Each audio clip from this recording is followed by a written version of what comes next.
Okay, everyone, welcome to CRWS Radio. I am the host, 0526. Gonna get started with the first segment covering economics, education, and entertainment.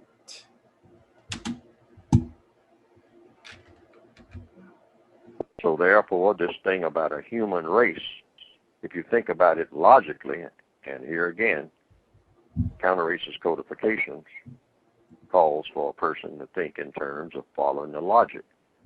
So you put that term on the board, you might say, human race.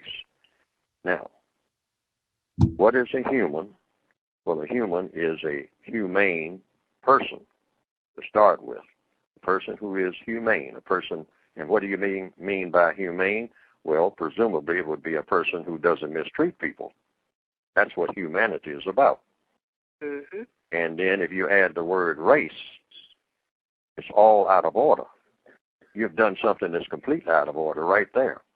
Because why would a humane person be a member of a race when the whole purpose for being a member of a race is to practice racism? And the whole purpose for practicing racism is to mistreat someone based on color. It serves absolutely no purpose, and anybody who tries to make it look like it has some other purpose is going to have a problem proving that case. You can be a member of a tribe.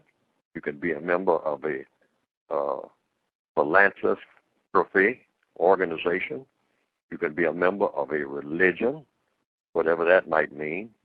You can be a member of a lot of things. But when you're a member of a race, why are you a member of a race? And the average person will say, well, I was born this way. I was born this color. Wait a minute. You were born a color, but does that say that you are automatically a member of a race because you are a certain color? What do you mean by color? I mean, is a tree, what race does a tree belong to that has green leaves? Is that a member of a race? Why not call a tree a member of a race? Race is racism. It pertains to people, and it pertains to people mistreating people on the basis of color. It's a political construct. It's artificial completely. The floor is a creaky maze at this antique store in Redmond, Oregon. Decoy ducks, vintage toys, old leather jackets, a Remington typewriter. And at first glance, one of the display cases full of knickknacks looks a lot like dozens of others. I had to take almost like a second look, wait, am I seeing that right? When 15-year-old Lily Galentine came to this store to look for Hot Wheels, she found a bunch of different Nazi pins. And among the swastikas, there were racist caricatures from the United States. Saying coon and monkey, and there was a black doll in the background. All this was happening about 2 months ago.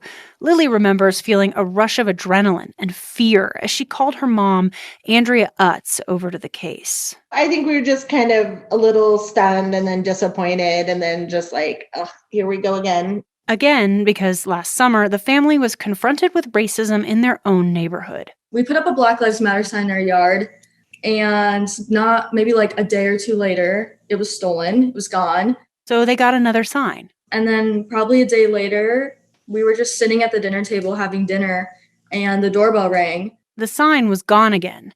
And on the porch, they found a watermelon, often used as a racist symbol. The letters BLM carved into it.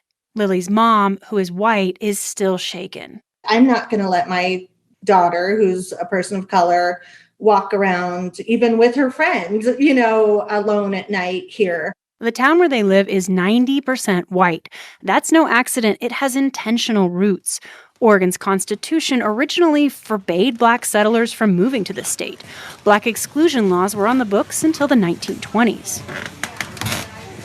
A few days after Lily saw symbols of white supremacy at the Central Oregon Antique Mall, I went to see them for myself. There's one race on the planet that is the white race. They are the only folks who are functioning as a race, practicing racism, white supremacy. You said on that broadcast, black people we were not looking at each other and saying, oh, we are the black race, and we're going to function on this planet as a black race. We were not doing that, and we certainly, if you look at our conduct, are not doing that now. And you talked about how that's something that has to be acknowledged as we strive to correct some of our problems. Can you touch on that a little bit? Well, you got to understand that if you're going to be the greatest thief on the planet, you have to tell the biggest lies. And in order to be successful, you have to be able to even convince your people that there's something that is so different about somebody else that you have a right to steal their land, to disrespect their way of life, to disrespect their culture, to enslave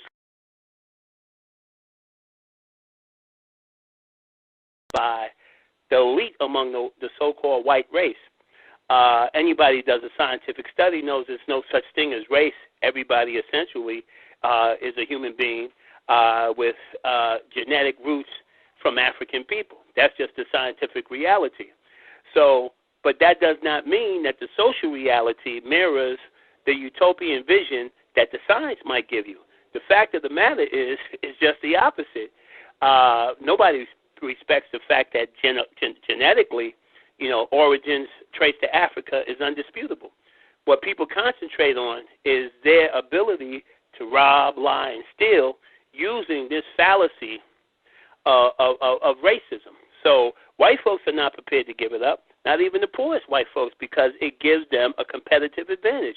When they tell all of their people that we are superior, we are chosen by God, we have a right to rip these people off, these people are nothing more than savages, these people are nothing more than a bunch of disorganized monkeys in the jungle, and we can rob them and steal them at will and rip off their resources, steal hundreds of millions of their people, enslave them, build our whole system of wealth off the exploitation of these people. Now, the sad part about it is nothing has changed. White folks still feel this way. It's not socially acceptable to say a lot of this stuff, but the fact of the matter is you can see through their public policies, you can see through politics, you can see what's going on with the world, that nothing has really changed except the game has gotten so sophisticated that the propaganda that supports it is essentially a lot more benign, but the fact of the matter is the results are still the same. When you look at who's incarcerated, when you look at who's unemployed, when you look at who's catching hell, who has the inferior schools, whose families are under attack, whose institutions are being destroyed, you'll find that it's us. And it's not being done by accident. It's being done because it's a plan. CBS Money Watch investigation has found evidence to suggest that white Florida residents are more likely to receive the COVID-19 vaccine than the state's black population. Residents in communities with the highest white populations were 80% more likely to receive at least one shot of the vaccine, and the vaccination rate in high-income counties have nearly doubled the rate in low-income counties. CBS found that this is largely due to distribution policies. CBS Money Watch senior reporter Stephen Gandel collected that data, and he joins me now from Brooklyn, New York. Stephen, good to have you with us. So tell us, why are predominantly white and higher income communities in Florida getting access to the vaccine first? Well, first of all, the access to health care is easier for whiter and wealthier communities. We have a healthcare infrastructure problem in this country, and that's playing out with the COVID-19 vaccinations too. The other thing is there's a technology divide, right? Most of the signing up for vaccines and the information about the vaccines is all happening online. So in communities that have worse internet access or they don't have as much technology resources, those communities are going to be more cut off. And then thirdly, unfortunately, there are some choices here going on. Like one place we looked at, Broward County, which has the largest black population in Florida, there are no pharmacy locations right now offering the coronavirus vaccine. And we asked the governor's office why this would be, and we got no response back. So we're not exactly sure why these choices are made, but the choices being made are leading to a distribution that hasn't been equitable. You know what I mean? It was work, but it was exciting. Paul and his wife, Tanisha Austin, felt like they captured a slice of the American dream in 2016 when they purchased their first home together, this original Marin City pole home. But it wasn't without challenges. As soon as like a house came on the market, you go in, you put your bid in, and then you get outbidded by like 100,000 or more rather quickly. And that can be, you know, a little bit depressing. They bought the home off market from another black family hoping to make homeownership a reality for a young black couple. After moving into the home built in the 1960s, the Austins staged major renovations, adding an entire floor and more than 1,000 square feet of space, along with a deck, new floors, a fireplace, and new appliances. Then they got it appraised. I read the appraisal, I looked at the number, I was like, this is unbelievable. The family tells me the appraiser was an older white woman, and they're convinced race was a factor. The home appraised for $989,000, just $100,000 more than the Austins got it appraised for before they started the work, despite $400,000 in renovations. It was like, you know, it was a slap in the face. The Austins immediately called their lender and pushed back. After a month of escalating their complaints, they were approved for a second appraisal. When the date came, they got creative. We had a conversation with one of our white friends, and she was like, no problem, I'll be Tanisha. I'll bring over some pictures of my family. She made our home look like it belonged to her. And it worked. So it appraised for 1.482. Yeah. Which was 50% more than what it appraised for by a couple weeks prior. Almost 1.5, $500,000 more. The Austins were outraged and believe this is another ugly result of larger systemic issues. Tonight, the CDC says it's time to get back to school, laying out a color-coded system. In blue or yellow areas of the country where transmission is low, schools are encouraged to reopen fully in person. Orange areas with slightly higher transmission urged to adopt a hybrid model. Even in red zones where transmission rates are higher than 10%, if students and staff are tested regularly, schools are encouraged to do some in-person learning with reduced attendance. If there's no regular testing, elementary schools should be hybrid, while middle and high school students should stay virtual. All schools encouraged to adopt 5 key strategies: masks, physical distancing, hand washing, cleaning, and contact tracing. Developmentally, this has been devastating. It's a crisis for my children. It's a crisis for all children that I know. In San Francisco, where the city is now suing the school district to reopen, citing students' mental health, Lindsay Sink worries about her 3 school-age children, including one with special needs. It took years to get him to a place of success. And now, in 1 year, the damage. But communities across the country have been torn over how to reopen safely. In Maine, Doug Hodem worries the CDC plan doesn't require vaccinations for teachers. The CDC encourages it, but recognizes some schools may open before vaccines are available to teachers. What was it that really drew you to me? That your vibe is great. Like, I just feel like a good chemistry with you, like a connection. It doesn't feel forced. Right. So now you tell me, like, what's the most important attribute of, I guess, that you want in your wife? Someone who's not afraid to tell me things that are difficult. Someone who understands the type of person that I am, because I think that I'm kind of unusual in some ways, being a scientist, but also, you know, worked as a firefighter for like 7 years. Oh, wow. Yeah, I feel like I'm also a pretty sensitive guy, which can be good or bad. At least in the short term, Morgan Wallen's album sales and music streams have seen no ill effects after he was recorded using a racial slur. Last week, Wallen was pulled from country radio, dropped from his label, and banned from any major country music awards this year. Despite that, his album earned a top spot for the 4th straight week on Billboard's all-genre albums chart. Wallen also saw his sales jump by more than 100% and his streams increase by 67%. In a statement, Wallen apologized for shouting the slur, but he reportedly has not responded to an offer from the Nashville chapter of the NAACP to discuss race. Turning now to our top local story, thousands of people from across the country in Atlanta this weekend for the Cheer Sport National Cheerleading Competition. This is the largest event the city has hosted since the start of the pandemic. As Joe Ripley explains, there's concern it could become a super spreader event. We reached out to the governor's office to ask how an event with thousands of people like this could go on in spite of an executive order limiting large gatherings, and so far we have not heard back.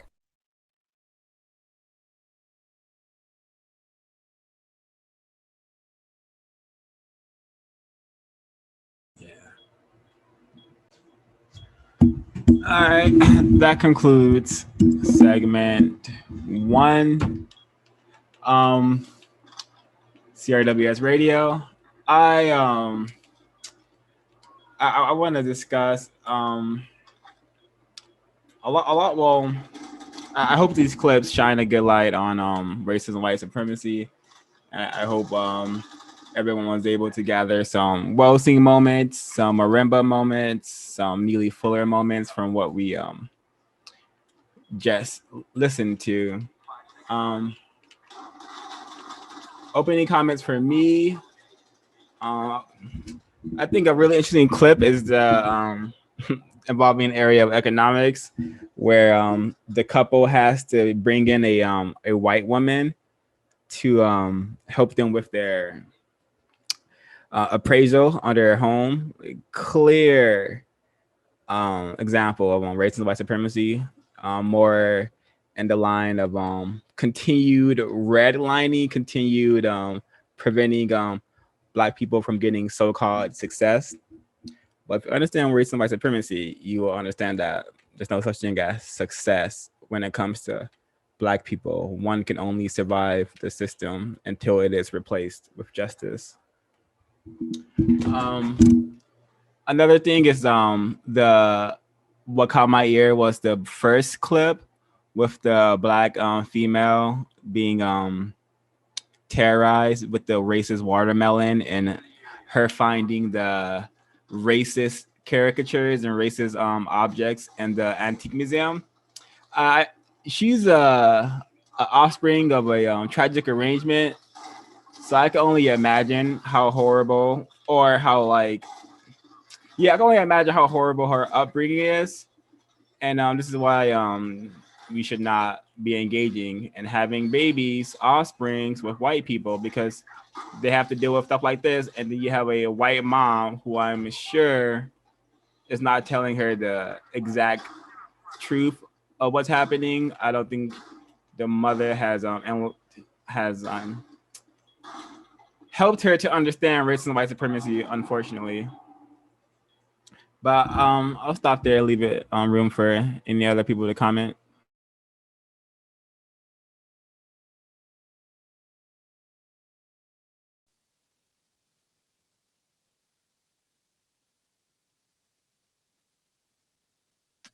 Hello, this is CJ. The clip that got me the most is with education area, about, San Francisco suing basically the school district. And I'm hearing that a lot of people is threatening school districts and because they want the schools to be open. But people have to realize the safety of the kids, even though they say that the kids are mentally unable to function without other children. I feel like sometimes the lack of the school system, I think people rely heavily on the school system to program their children because that's the only escape way of, hey, I gotta go to work, I gotta make money. It's kind of like another babysitting session for your child, except for independently your child working, learning from school, and they basically, you can be a hands-on parent as well as teaching your child. But I feel like just like how you hand a kid a tablet, you can hand a kid, hey, I could throw them at school. They're going to get all their little functions and their education through the school system. So I just feel like it's just showing how parents can't handle their children.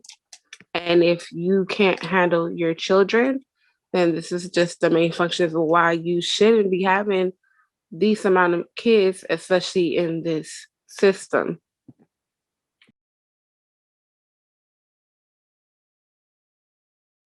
Yeah, I agree with CJ. I thought it was really interesting too because her child was special needs.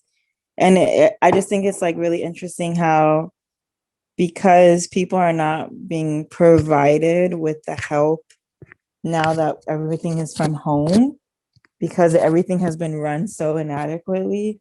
It's like the rush to just put kids back in school. But actually, like, there's a lot of statistics that have been showing that, you know, some kids have been doing better at home, especially children who are often like abused by their teachers or often put into like the, I guess, like DPSS type system.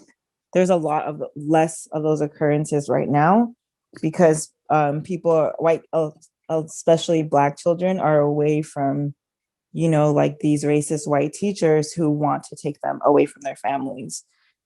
Another thing that I thought was interesting, which is what O5 was saying about the house appraisal. That to me is just a perfect example of not buying into the whole like myth of like Black people being able to produce all of this wealth under this white supremacist capitalist system. Like, it doesn't work, because even a house, people always say, oh, you know, buy a house, that's your way out. And look at this, you know, you could be losing out so much money literally just because you're Black. And it just goes to show you that you really will not be able to live a life of fulfillment until, you know, racism, white supremacy is replaced with a system of justice, because you could try and do all of the economics that white people say is a way out, but it's really just a trap, especially because, you know, housing puts so many Black people in so much debt. So that story was really interesting to me. Agreed. About the racist country music singer, I remember that happening like a week or two ago, but I didn't include it in the last broadcast. But it came up again because I'm not surprised that this happened. But this country singer, ever since those race him saying him saying nigger, ever since him doing that, his career has been on the rise. Like, he's getting more streams, more listens, and all that stuff. So this is just should be more examples, an indication that like racism hasn't taken any breaks over the past 50 years. It's definitely been on a really it's being refined, but the way that it has been refined is like it's not something that I feel like a lot of people are grasping. Because if we have like this so-called country singer who was supposed to be so-called canceled, but his career is on the rise due to this racist behavior, that's a indication of what kind of society we're living in, which is like a vile society of racism, white supremacy. And also, yeah, what Erlu said about the couple who needed the white woman's help reminds me of that song "White People to the Rescue" by the Oreo Experience. Yeah. Yeah, I wanted to add to, like, in the area of entertainment is I've been noticing a thing where it's really just a setup. Like, I noticed it too with the Kardashians and that group of people, where they'll intentionally do something racist, knowing that a lot of non-white people are going to talk about it, and it's going to bring them more traffic, more views, and it's also going to fire up their white base. So it's like, it's a win-win, you know? So I think like a lot of these artists, it's not just like, oh, it happened, like we caught them or something. Like, a lot of times they leak this stuff themselves, or they intentionally do racist things on purpose to get caught, because it's a way to get more income. I could totally see that as free publicity or free there's no such thing as so-called bad controversy. I believe white people say that. And another thing that I add that was in the area of entertainment, I don't know if you guys caught it, but the people talking about their relationship, about their arrangement, was people from this show called Love Is Blind, where I guess it's a reality TV show where people get married or try to date for the TV show. Anyways, there's this black woman named I believe her name is Lauren, and a white man. I mean, black female is named Lauren. A white man name is Cameron, and they were on the show Love Is Blind, and they are like very, very, very popular now because I guess it's a white man and a black female. But I'm reminded about the recent thing that happened with that football player and his girlfriend, how she was almost beat to death by him, choked to death. And it's just, I'm thinking, is racist man and racist woman just showing the masses these tragic arrangements to keep the system refined, to get more people to be sexually sued by white people? I believe so, because if you look up these people, Cameron and Lauren, they were just recently on WGN News. They have a book deal and they're starting a YouTube channel. So they're gonna use their tragic arrangement definitely for monetary gain, and I believe, of course, to continue like brain trashing and confusing victims to follow their lead. Their lead being participating in tragic arrangements, which is when a white person sexually engages with a non-white person, which under the system of racism is a big no-no if you really understand how the system works. But Yeah, one it thing that reminds me. go ahead, Oh, go CJ. ahead. It reminds me of the show Bridgerton. You have the white damsel of distress that ends up falling in love with the black guy. I feel like, especially non-white people, they have a segment in their head where they try to kind of separate the what the person does from the person.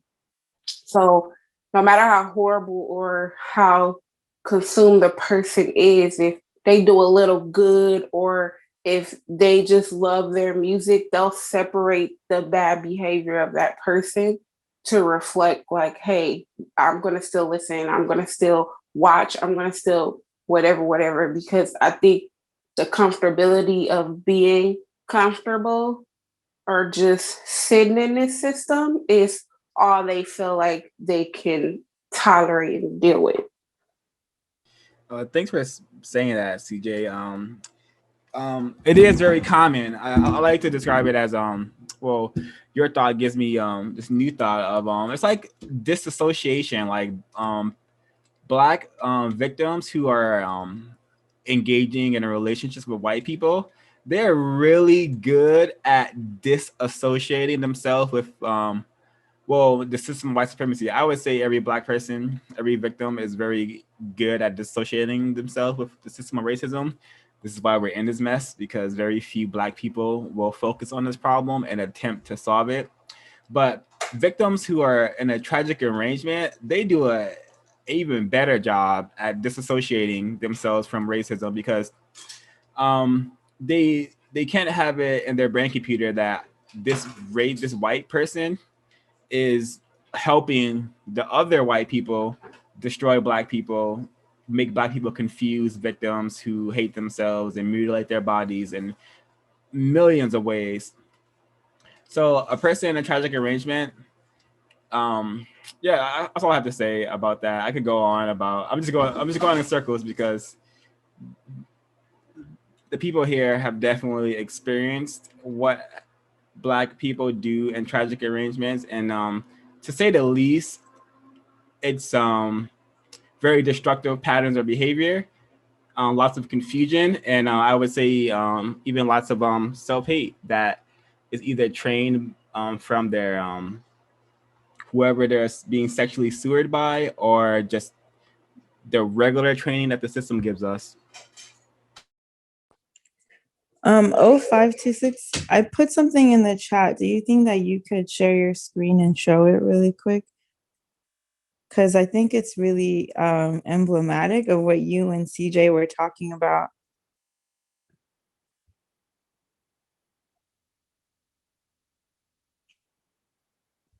Yeah, let me do that. Okay, cool. So to add some context, this is a tweet that the UN posted yesterday for Valentine's Day. So if you go up, I think the picture of the tweet is shown at the top. So if you see that tweet, you see that the Black man is with a white woman. There's a Black man with another white man. There's what I believe to be like an Indian or brown woman with a white woman. And the Black woman is hugging herself for Valentine's Day. And it just shows you how, the white person sees themselves as like the sexual conqueror going around the world and like sexually sewering all of people all around the world. And it also shows you that the condition that they want the Black woman to be in, you know what I mean? Alone, loving herself, because the Black man is either with a white man, a white woman, or just not around. So Wow, thank you for sharing that, for sharing this. This is an incredible decoding. Yeah, the black, I wouldn't even add to what you said. The Black male is either with a white female, with a white man, or with a non-white male, or in prison or dead, because that's where the system puts Black males. Like myself, we put us in, they kill us, put us in prison, our brain trash us to the point where we become confused and want to go out and engage with other Black males sexually, or we want to go out and engage with white women, because the training, we don't get any training that is going to be constructive. All the training we get is meant to destroy Black people as a unit, as a functioning people. Well, to further that destruction, because I would I due to the evidence I see around me 24/7, I would say Black people are largely already destroyed. They're just refining our destruction, and it's definitely via sex. Sex is the most powerful force on the planet. White people have discovered that ages ago, and they have been running a number on us to the point where we really are insane clowns, and we're not even aware of it. It's very, very tragic.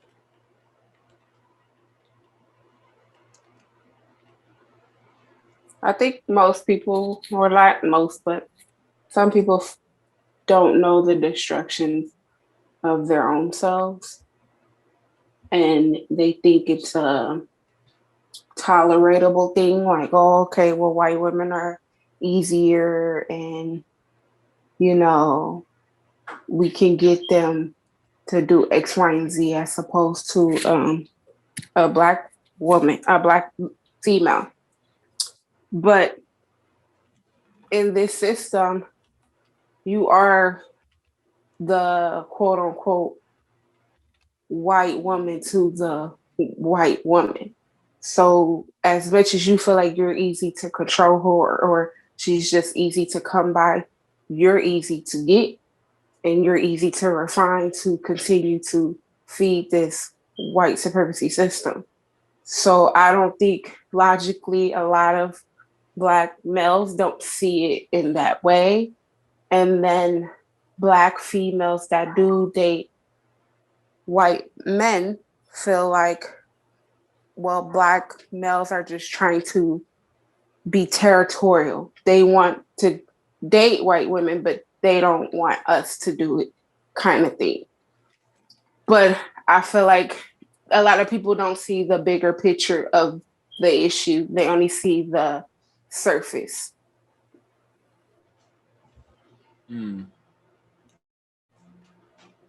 What else was in the broadcast? Something else that I saw, but I didn't add to the broadcast, was in Georgia, there's like this giant, it may be in a different segment, but there's this giant cheerleading event happening in Georgia where like 40,000 people are gathering, and from the video it's mostly white people, and it's just the dialogue was so hypocritical, because that is not against the state guidelines. They're not supposed to be having events like that. But in the broadcast, we hear this white woman is saying that, like, we're doing this safely.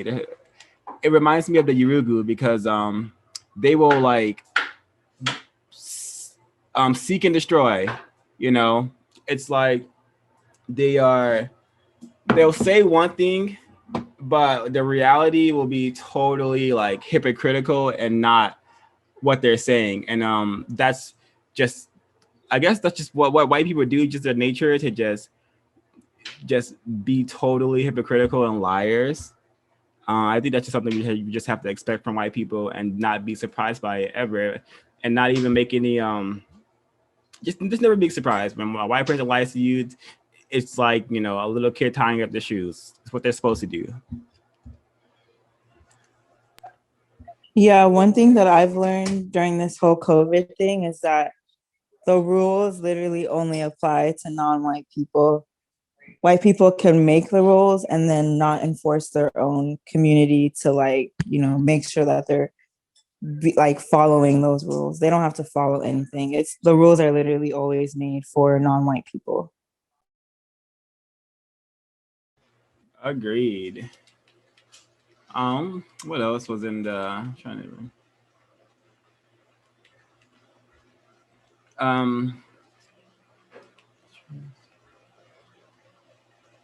Yeah, the COVID thing. There's a bunch of broadcasts. White people don't care about kids, so whether they force the kids to go to school or not, they're both indictments, indications of white people not caring about kids, because they just don't. They just don't care about kids. And the next segment will certainly show that. The racist caricature one, the chick finding the stuff, it's crazy, because this is the second time I've seen a news report that was the exact same thing. A person going to, like, in a museum or like an antique store and just finding a bunch of racist stuff. And it just goes to show how we're just totally immersed in the system of white supremacy. And I wish I wasn't the case. I wish I didn't have to do this show, but here we are. Do they still sell those? They had back in the day, I don't know if they still have it, where they have the little black maids cooking and they had their little turbans on their head with their clothes and black face. Have you ever seen those glass poppy trails? I probably have. I can't recall it, but to answer the question, I'm sure racist objects definitely are still heavily in circulation, and I'm sure because back in the days, those were like super big. Like you can even buy them from like the 99-cent store. Now it's kind of harder to put them everywhere, like to find them.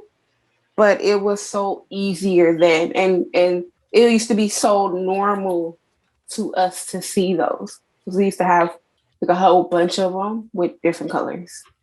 But my dad got rid of all of them, so I just didn't know that if those were still being made or they're just like in the hiddens. Yeah, I'm sure that's some kind of racist memorabilia.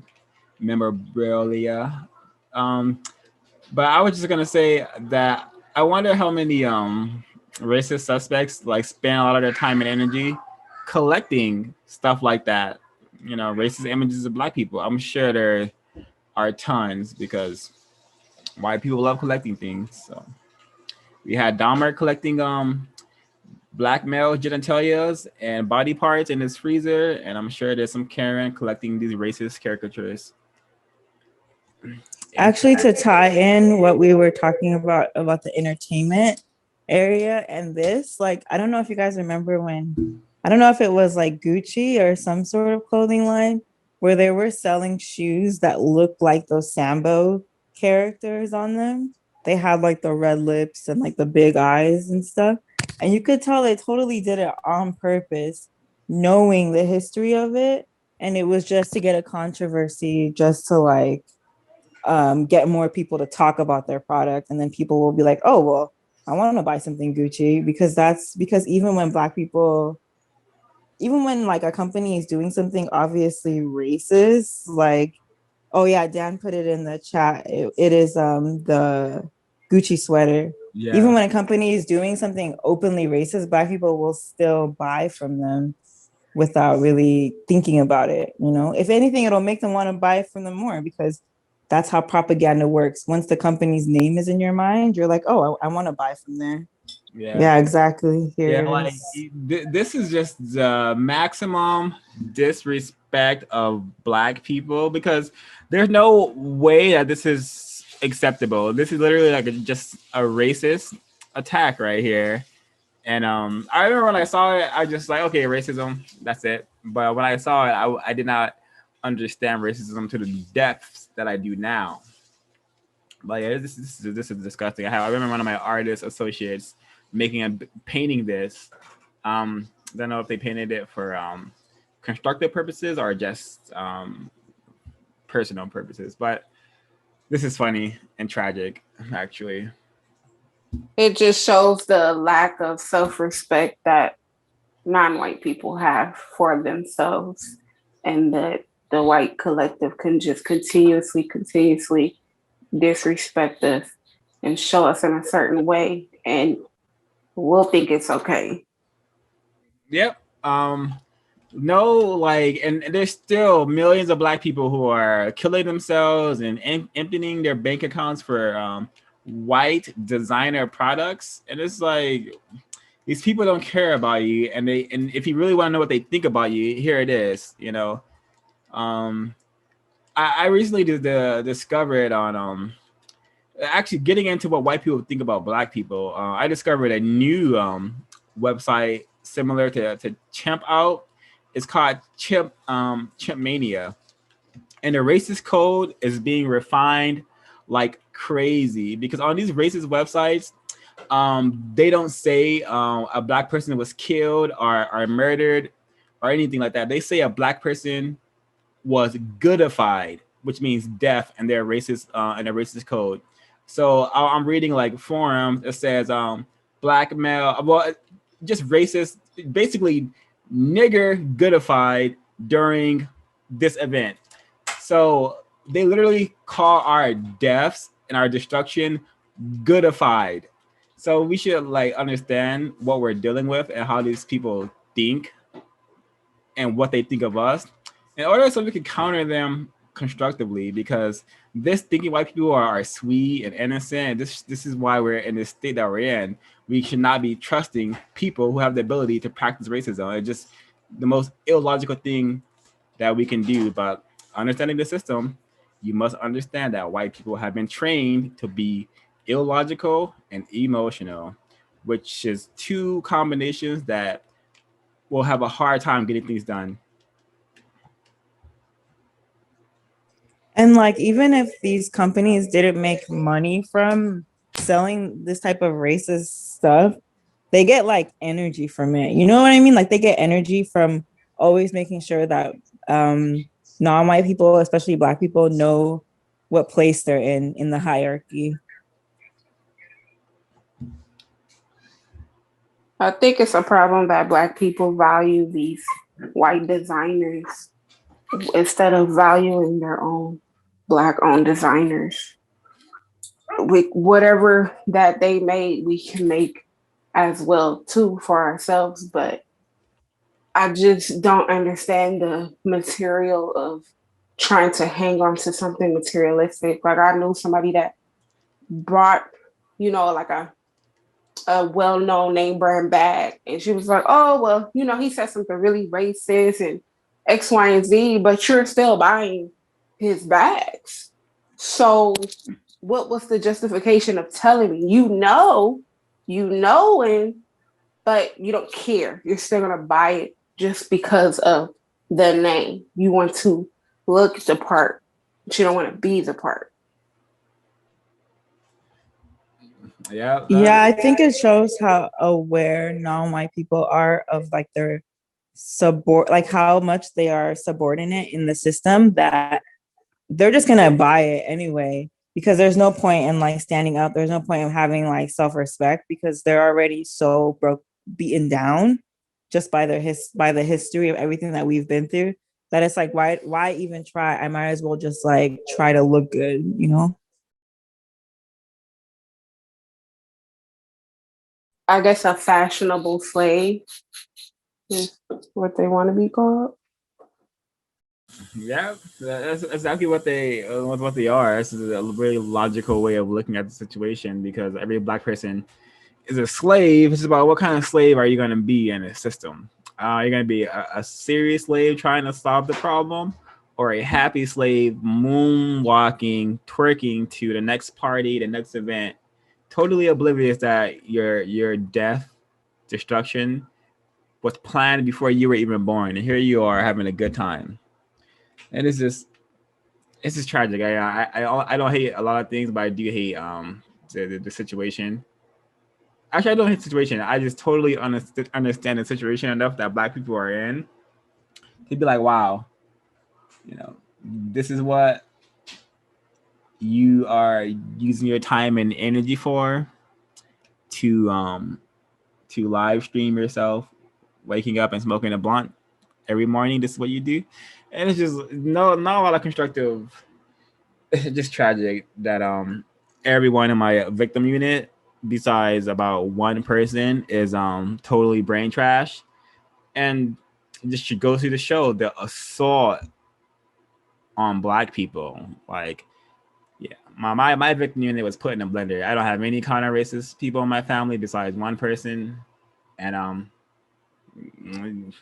that's just my reality.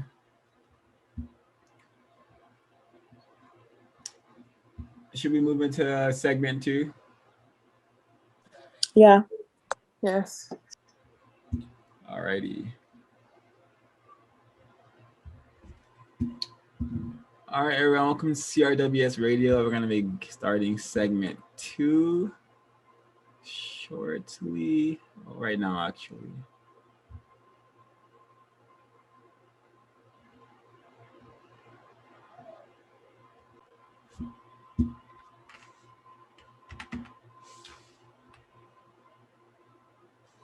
Compensatory means making up for what's missing. That's the law of the universe. Now, what's missing is a commodity called justice. Justice doesn't exist. As far as anybody who's on the planet here now, they have never experienced justice. Because justice means what? According to logic, guaranteeing that no person is mistreated, and guaranteeing that the person that needs help the most gets the most constructive help. That's a made-up definition. That's a compensatory definition.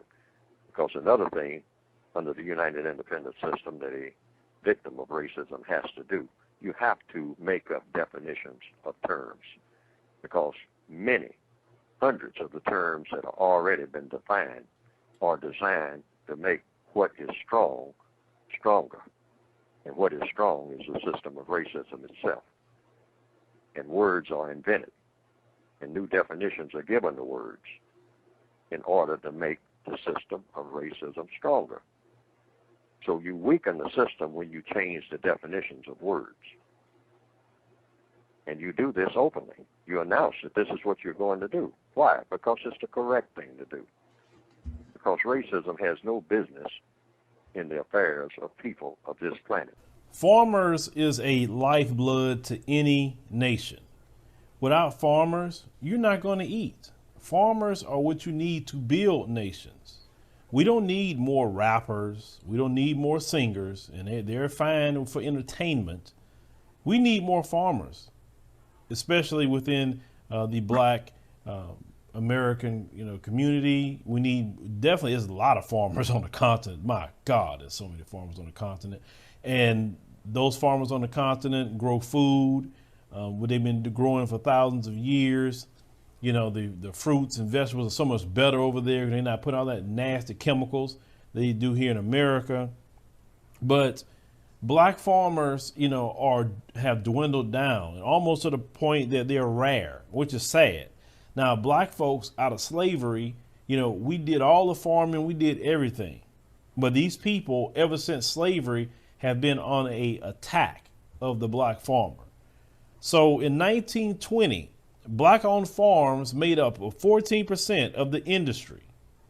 But they say, however, decades of racial violence, discrimination, and shift away from overall agricultural society has caused the number to dwindle to under 2% today.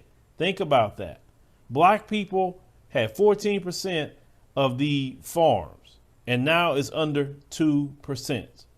Literally trying to get rid of the farmer. If you have no farmers, brothers and sisters, in our community, you're going to depend on other people to farm for you. If people control your food, they can starve you out. Amid all the hoo-ha about GameStop over the past month, one thing that might have slipped under the radar for some people is noticing that the biggest owner of farmland in the United States is now William Henry Gates Jr. III Esquire, or as some people sometimes call him, Bill Gates. Today we're going to be looking at the importance of farmland, how it's useful, and what else we can learn from the strategic investments of Bill Gates.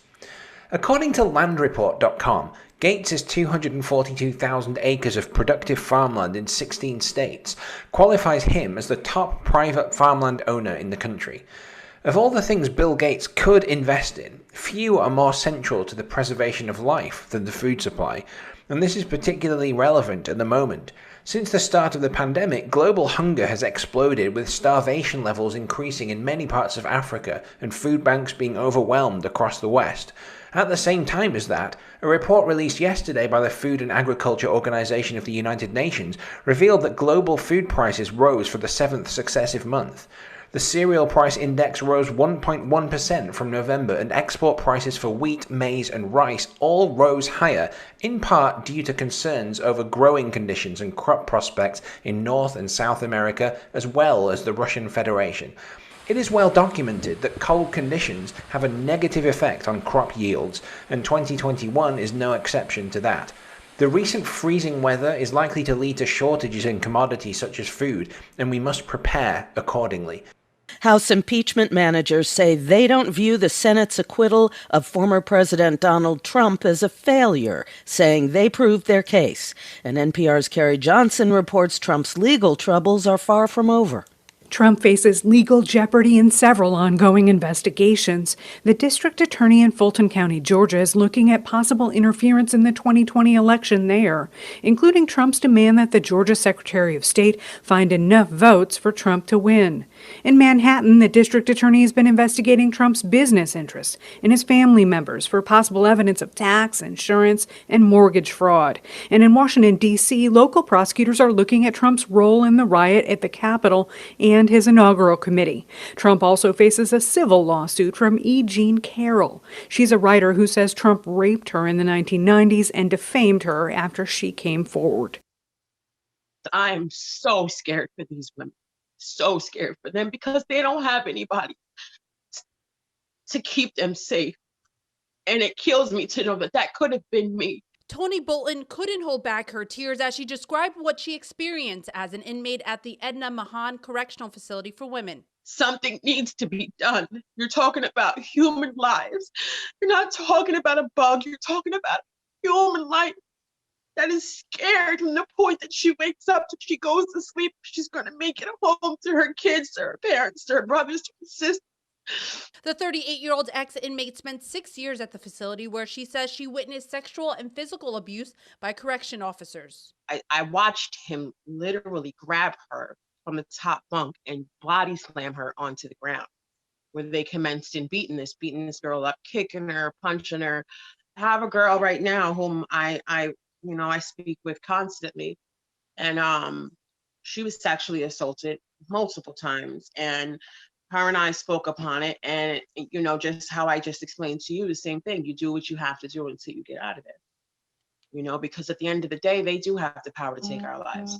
Bolton is not alone in her allegations. According to a scathing 31-page report by the Federal Department of Justice and U.S. Attorney's Office in April 2020, the facility suffers from a culture of acceptance of sexual abuse and failed to keep inmates safe. 3 prison guards are now facing misconduct charges for a violent attack on at least 6 female inmates. New Jersey's Attorney General says one of the women was punched 28 times and claims the guards tried to cover up the attack at the Edna Mahan Correctional Facility for women by filing false reports.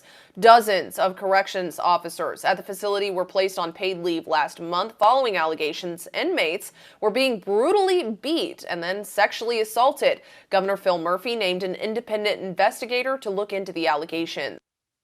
There are some stunning new allegations against former fashion mogul Peter Nygard. After being accused of sexual assault by more than 50 women, he's now facing accusations from 2 of his own sons. Global's Kevin Hirschfield joins me now from Nygard's hometown of Winnipeg. Kevin, what can you tell us? Well, Robin, the allegations continue to mount against Winnipeg fashion mogul Peter Nygard, who is facing another lawsuit. His latest accusers, 2 of his sons.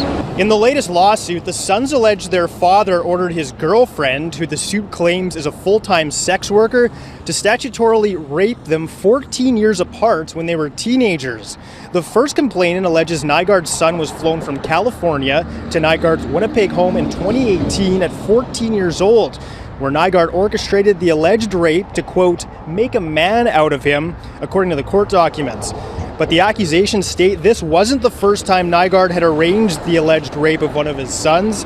In 2004, he's accused of instructing the same woman to have sex with his other son, who was allegedly 15 at the time, at a beachfront property in the Bahamas. It's a step long overdue in the fight to protect children against sexual abuse.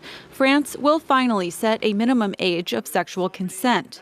After years of campaigning by abuse victims, the government now backs the move. France's lack of an age of consent has made it harder to punish adult abusers. Recent high-profile child rape cases have involved a prominent modeling agent, a priest, a surgeon, and a group of firefighters. Similar legislation was pushed 3 years ago in the wake of the Me Too movement, but failed. However, after a prominent French political expert was accused of incestuous child sexual abuse last month, the movement picked up new momentum. Once the consent law is enshrined, France will be in line with most other Western countries.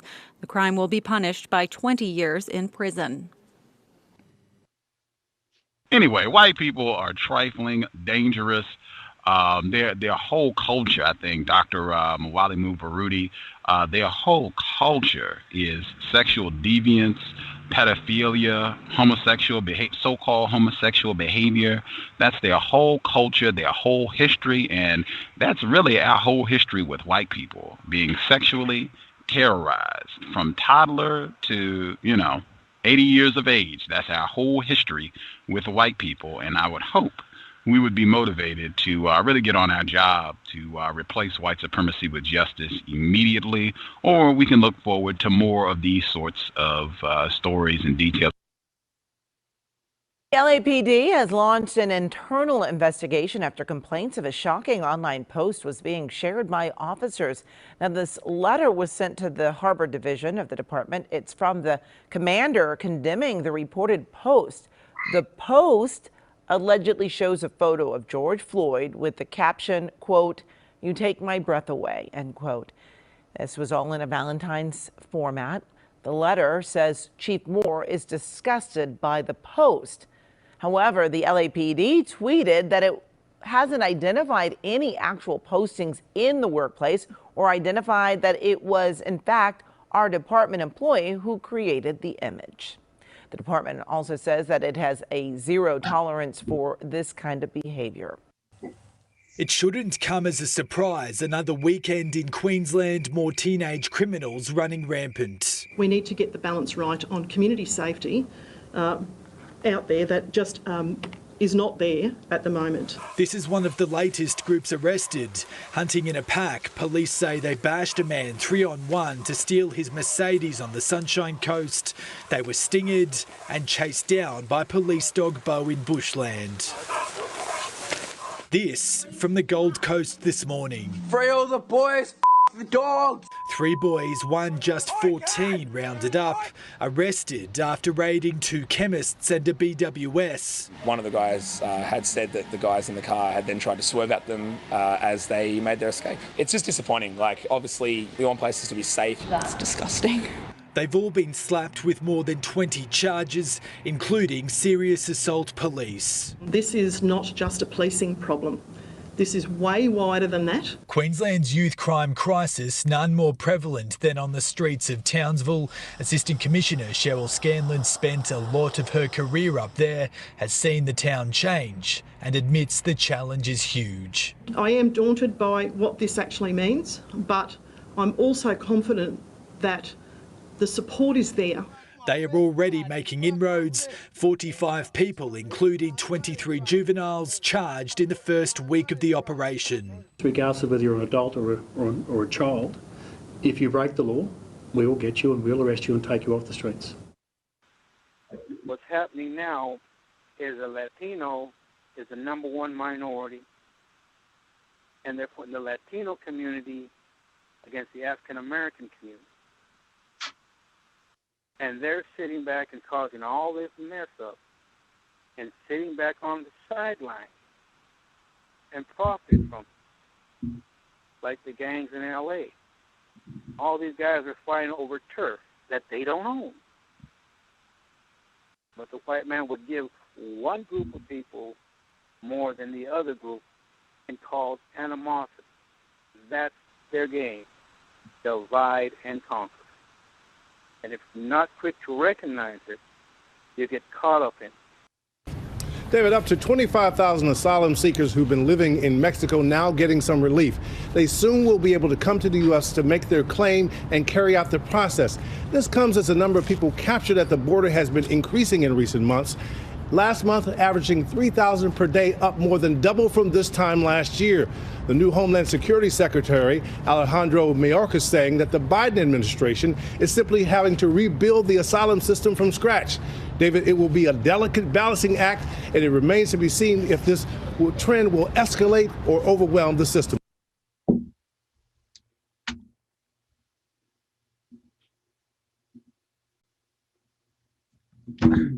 CRWS Radio. That was just segment 2, covering labor, law, and politics. I'm the host, 0526. The report with the well, I just want to talk about what happened in France. There is the woman being raped by 20 firefighters. I hope I included it because I may have I don't know if I heard it. I may have missed it. But 20 firefighters raped this girl when she was from the ages of 13 to 15. They did it for about I think did it for a couple of years, and happened a while ago. But the mother was just she just found out about it, and she's just now trying to get charges on the people who did it, but she's having a really hard time getting people convicted, or even getting people to admit that a crime has taken place when her daughter was gang raped by groups of firemen in France. And I've heard many comments about France and how they're like just totally sexual deviants and like sexual terrorists over there. But just scouring the news, there was a theme that kept coming up, like child rape in France. Like prime ministers are raping kids, the teachers are raping kids. There was even this PWIs, predominantly white institutions in Paris. I mean in France, that I saw a report of the student, this female student was raped, and she sought help and justice. She did not receive it. And this male was raped at the school, and he sought help and justice and did not receive either. So it's just their nature. Again, we're talking about racist suspect white people, and it's just their nature to be like what Gus said, sexual deviants. This is how they've been interacting with us since they met us. They've been raping us, mutilating us, 24/7. Um, yeah, I really wanted. I didn't need to hammer in their nature, but this is just new. This is all I kept finding. Whoa, these people are truly sick. Yeah, it brings me to a point 0526 that they know the youth is the future of change and changing things. You know, if we teach the youth to change the oppression that we're going through in the system, and they're learning it for themselves. It makes the youth feel when they're getting raped and, you know, abused, that there won't be justice and there won't be change. So try to kind of start them off really young to feel hopeless already and just be, you know, just there instead of actually trying to change something. And then most people might feel justifiable and feel like, hey, I want to change something. This drastic thing happened to me and I want to change it. But most people, they don't change it, or they become the person that ends up doing these things to them. Yep. Yeah, that's the training. We're trained to become monsters. I love that you said that. The reports about the poor victims being brutalized and raped in the greater confinement, that was really like tragic reading about that. And it's just um there was like a 31-page report, but still nothing has been done with it. Paid leave for people who beat up, who beat and again gang raped a female in prison. Paid leave. This is the system we're dealing with, everyone. This is the system of racism. White people can get away with raping you, mutilating you, killing you pretty easily in this system. I've seen so many people that told me they literally got beat in jail, abused, hurt. And I know somebody personally that when the police does come by or come around, they're petrified, they're terrified. And I think that's why people need to understand that people of color have a sense of a lot of fear, because these are the things that they do in jail, and people know they do these things in jail, but nothing is done because of the system we're in. This is what it's made for anyway. Yeah, exactly. It's literally made to mistreat, abuse, subjugate us. Thank you for saying that. Yeah, and it doesn't even have to be a person who has experienced greater confinement. Most Black people are afraid of the police. That usually happens whenever they have interacted with them enough to be terrorized. Or most Black people just sense that something's up with the society that they were born into. So they just have like a subconscious fear to the police. And it would make sense because the police were once people charged with recapturing us once we escaped the plantation. So yeah, it's just the whole history of policing is white supremacist 101. That remind me of the cop that he raped over 20 women. And I think it was him and his partner. I think it was in the county of, I want to say LA County, but I'm not sure. And all these women testified. They found evidence of the first woman of why he went to court, but he didn't even serve time or was jailed for it. He got in trouble. He left the force. They quote unquote, fired him. But that was pretty much it through that, of all the women that he raped, and they had proof of it.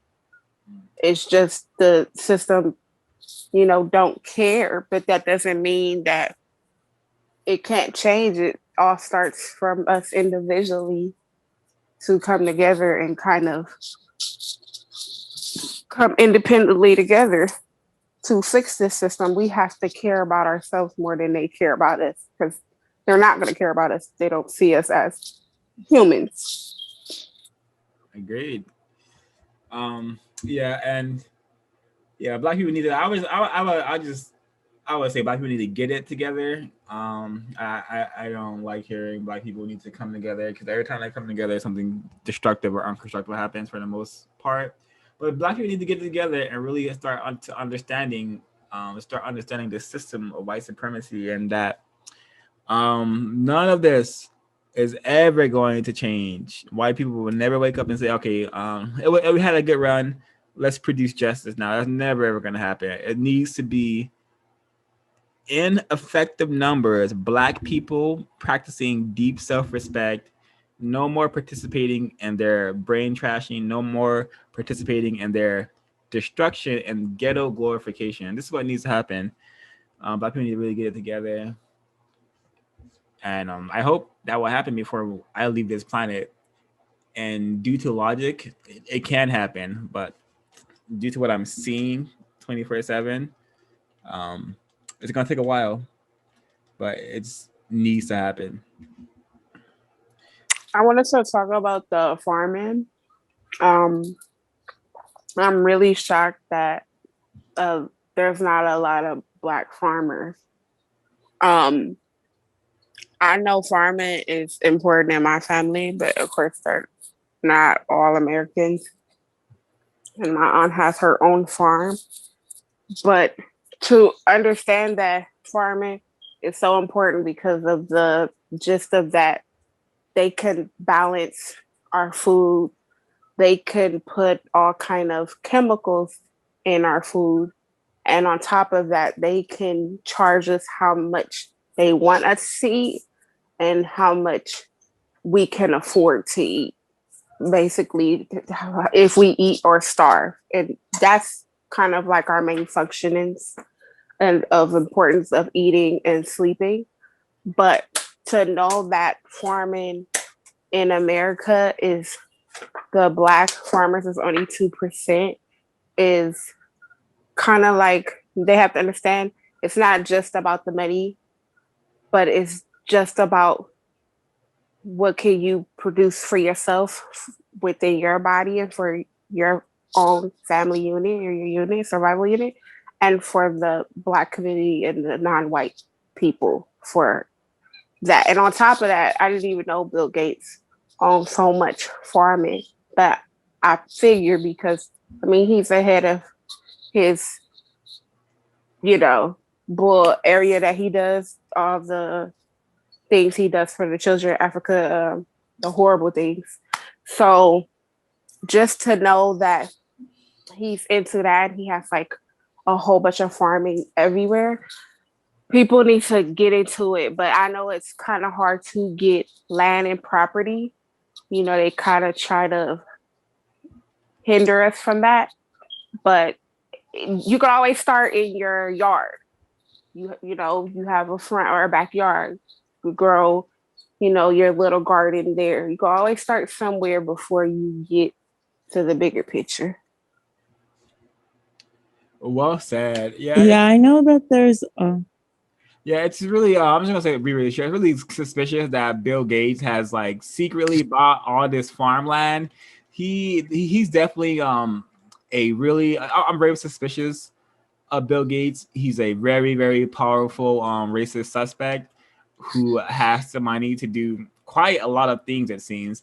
But for him to secretly be buying up all this farmland, and black people can't even get any farmland. Black people are having so many issues with their farm, and like when Trump was in office, there was so much. But essentially, the whole black farmers when Trump was in office was blackballed. They were prevented from being able to be giving like land loans and land grants and all that stuff. Whereas white farm owners and farmers were given many, many, many resources.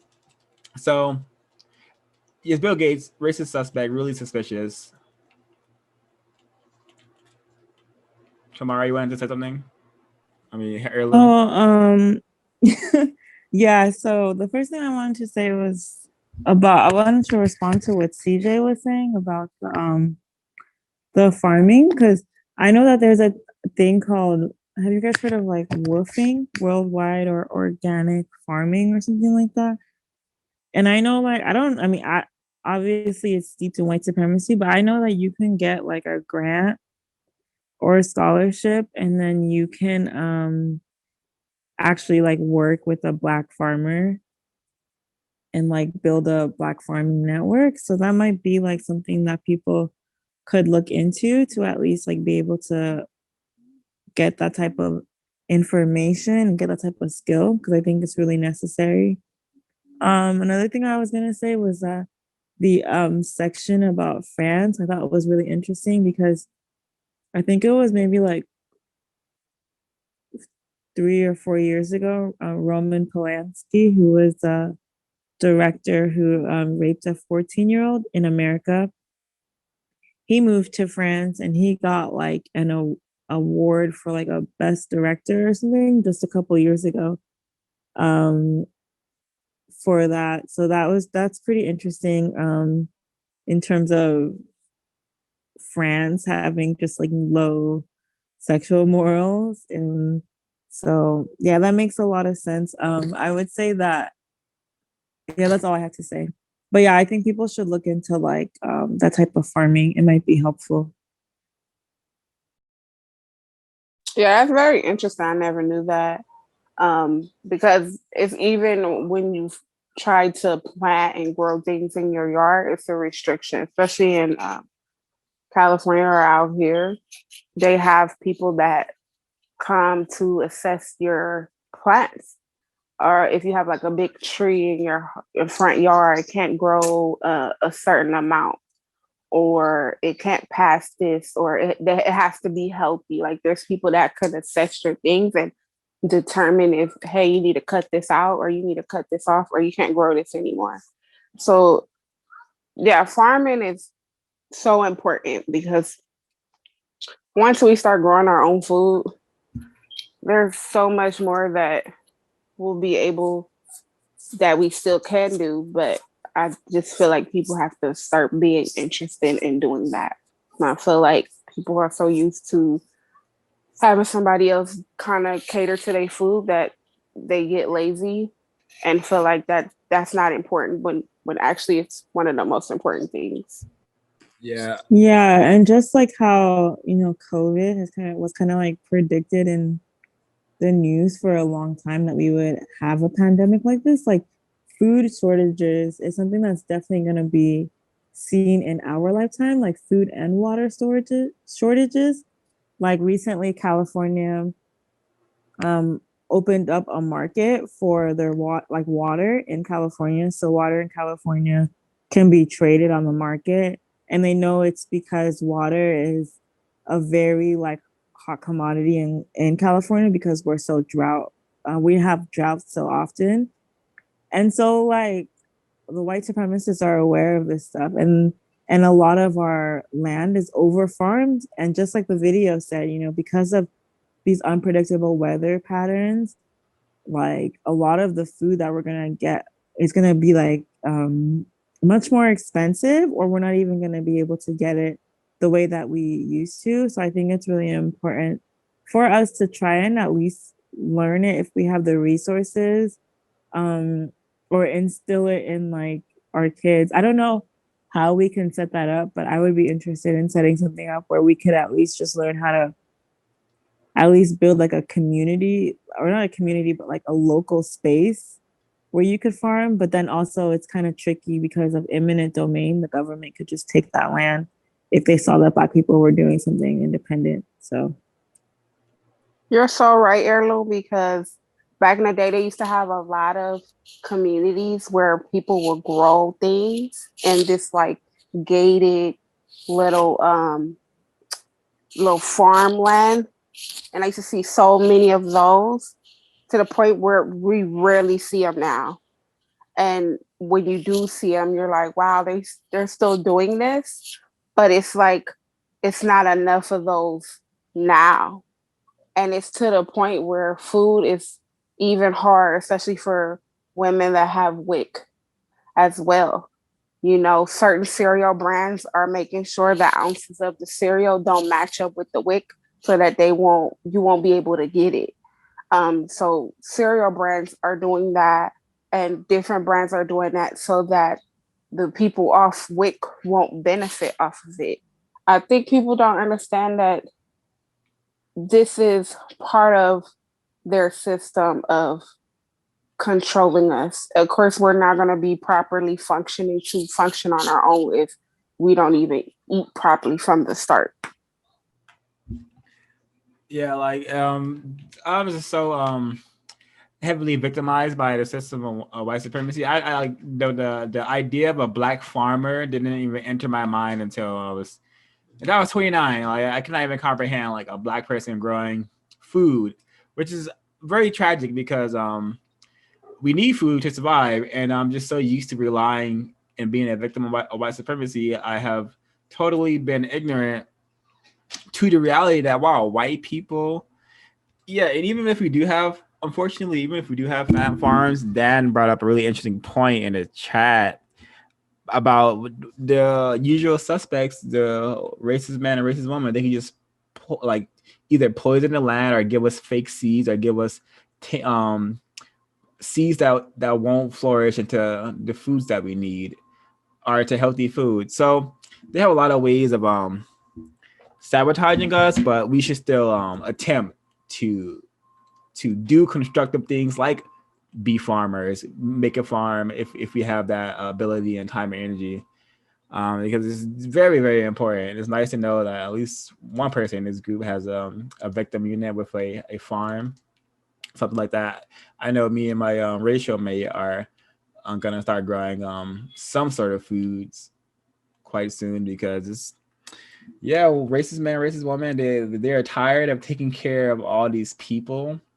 So what I suspect is that they want some population. They're gonna be doing some population tailoring, which is just a fancy way of saying killing black people, well, at least X amount of black people, non-white people. Well, we'll cover that more in the next segment. Oh, okay. I was gonna say that's a really amazing point, but if we're gonna cover it in the next segment. But I just wanted to say that like because especially in America, we're no longer a society that produces anything. Literally, we're all a society where everyone who's working is literally just selling something to another person who's selling something to another person who's selling something. I think that the government literally just sees all of us as this huge burden and will try to do what they can to get rid of us because we are not producing wealth for them. We're not producing any goods for them anymore. Yeah. White supremacy hated black people so much that they said, all right, no more factories for you niggers. We're going to send all those factories overseas. So most black people, so I agree. I do suspect that the white supremacists see us as a burden, but a burden that they need, because they still need us on this planet to mistreat us. So they're never going to get rid of all of us. But they have a black. I just wanted to read what Dan said in the chat, just so that the people who are listening in the future will be able to see it. And he says, the usual suspects can make sure black farmers don't grow anything by giving us fake seeds. And then he linked an article to it. And then also saying, then the usual suspects will circle back around and take the farmland from your children once you are gone. So, yeah. That's true. And plastic lettuce. So be careful with that too. Did you say plastic lettuce? Yeah, like it's fake and they wrap it. Yeah. Like the whole circle of lettuce. Yeah. I'm not surprised. That's why I don't like to eat lettuce. It's tragic. All the stories out of France, wasn't that just some sick stuff? We had like literally every profession was mentioned as being a child rapist. We had a preacher, we had a teacher, we had a prime minister, and we had a now he's not French, but a Canadian fashion mogul, and 20 firemen. So this is just a concept. The concept of France, just a really decrepit place, seems, where your children are not safe. It's scary because they try to normalize pedophilia so much, and to the point where it's becoming like, oh, okay, well, oh, they got raped. What can we do? Because nothing is being done about it. Yeah. And nothing would have, like, I just have to nothing would have been done about, like, we wouldn't even know about the 20 rapist firemen.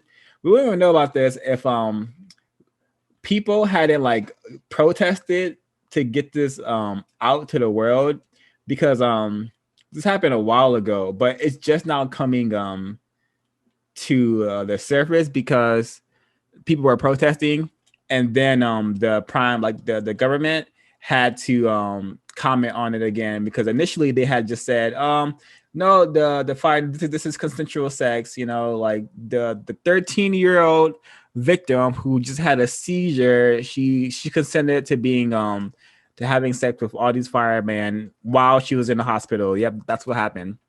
That's the logic that they use. And it's really important to understand the logic that they're using, because you can clearly see that it's insane.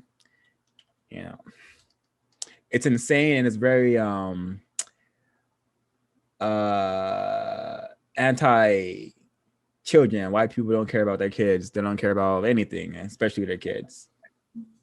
And obviously it's like kept under the rug. I mean, this isn't pedophilia, but it's just sexual assault, like with the whole Daniel Holtzclaw thing, which if he was a black man, it would be like the most paraded news, because it would fit all of their ideas about the black man as a rapist. I think it's interesting, the comparisons between him, because he's half Asian, half white, and Elliot Rodgers too. Both people who have, I guess, like, committed violence against women, or like have sexual proclivities that are very strange. Yep. I don't know if it's something in the training, or it's in the genetics, or what. I just know it's something on planet Earth. It's something evident, and it's something that needs to be addressed, probably by replacing this wicked system with a system of justice. That may be the best course of action, but I may be incorrect. That just reminds me of when COVID had hit the pandemic. A lot of inmates in different prisons in California were like child molesters, or they were under the law of sexually assaulting underage children, that they were all getting out. It wasn't people that did little minor stuff, but it was majority of them that were getting out, and people were just not getting it. But once you get this system, it'll just all make sense. Totally agreed. I remember actually. I remember they were saying a lot of white people were making a fuss because so-called prisoners were getting out. I guess they stopped making a fuss when they realized it was all their cousins being their fellow sexual predators. Their associates. I remember that as well. I also remember black males in the prisons not being able to receive proper treatment, and them just totally being ignored and just succumbing to COVID while in the prison system. Actually, there are some places where the people who are considered like the people who need the COVID treatment and COVID vaccines the most. It was homeless, the people who are considered homeless, and people who are called homeless, and inmates. And it took like a huge fuss to get them to put people who are called homeless and inmates on the list of people who need COVID treatment the most. And I'm like, Well, I understand why this is happening because of the system of racism, but I'm sure a lot of people who don't understand the system are maybe a little more confused about the system. Will be like, why is this happening? But I have no confusion around that.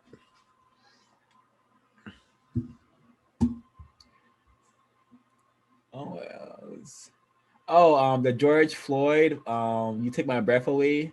Negrophilia is I'm not surprised by that. I see like I see the LAPD because I've interacted with those people quite a bit. I see them as just really sick high schoolers who are like the bullies in high school that when they did try to bully black people, they got probably beat up or something. So now they're cops who terrorize black people and non-white people. But that's kind of the kind of behavior you see in schools, like jokes going around like that, racist jokes going around like that. I remember being in middle school with white people, and we will always watch these racist cartoons about the Taliban and about Middle Easterns. So this is like their bread and butter. But I'm surprised that it got out. Like I'm surprised that it made the news. But perhaps these reports are also attacks against black people because the further degradation of George Floyd is continued through this mocking that the LAPD was doing towards him. And if you didn't see that part of the broadcast, I'm talking about LAPD on Valentine's Day. They were sending around this message of a picture with George Floyd saying, "You take my breath away." White Supremacy 101.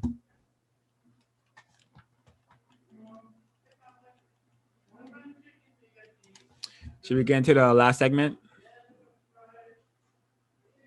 I wanted to say something about politics.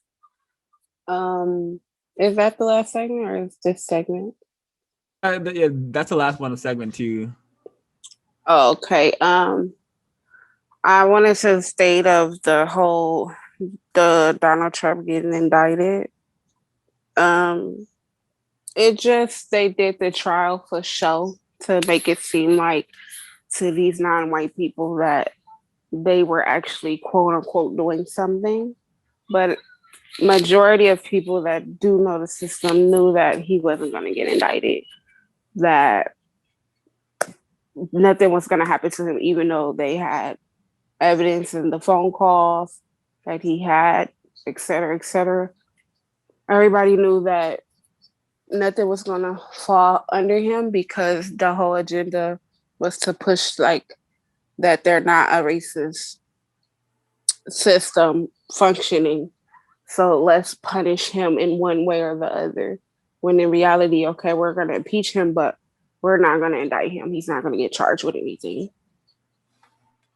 Yeah. I think too, to add on to that, like they make money. Like, you know, when Donald Trump got elected, the head of CBS, right? He said, like, we're going to make so much money from this. And I think this whole impeachment thing is like the media trying to milk that last bit that they can because they know that Trump is a ratings boost for them. And it's all just a fake event because nothing came from it anyway, except that a lot of people were tuned in, you know, and they get a lot of ad revenue. Yeah, like just those lists of charges. How many black people could have that laundry list of charges and still be walking free? I'm just curious. I know none, but yeah, I really had no interest in what's going on with Trump. I just had that in there because of the rape portion of it, which is which is just a huge aspect of white supremacy, rape. I really also think it's interesting that 25,000 Latinos are getting asylum to come to the U.S. I do feel like that that is going to cause a lot of but more confusion and chaos for non-white people because like the clip said, you know, you don't understand white supremacy and racism. You, like for me, I take example for me. I grew up seeing like the Mexicans proliferate throughout the hood, like them eventually ending up owning everything and having all the property there now due to the black people being killed off over there or having to move from over there. So I feel like a lot of black people may see all these even more Mexicans coming through and be like, well, what's happening? Like, and then they may feel some kind of way. And I already know a lot of Latinos come to America already pretty anti-black because this is a global system of racism, teaches everyone to hate black, attack black. So that's not going to be a problem. They're already going to come over here anti-black unless they're aware of the system, which I doubt that's going to be the case. But I thought I'd throw that in there because I didn't really have that's really something that's going to be interesting. Definitely will be causing more confusion, I believe.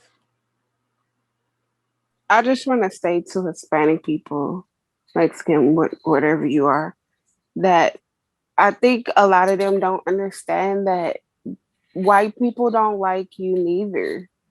They just don't like us a little bit more, but they don't like you as well. And I know a lot of people that are being terrorized by Hispanic people due to the fact of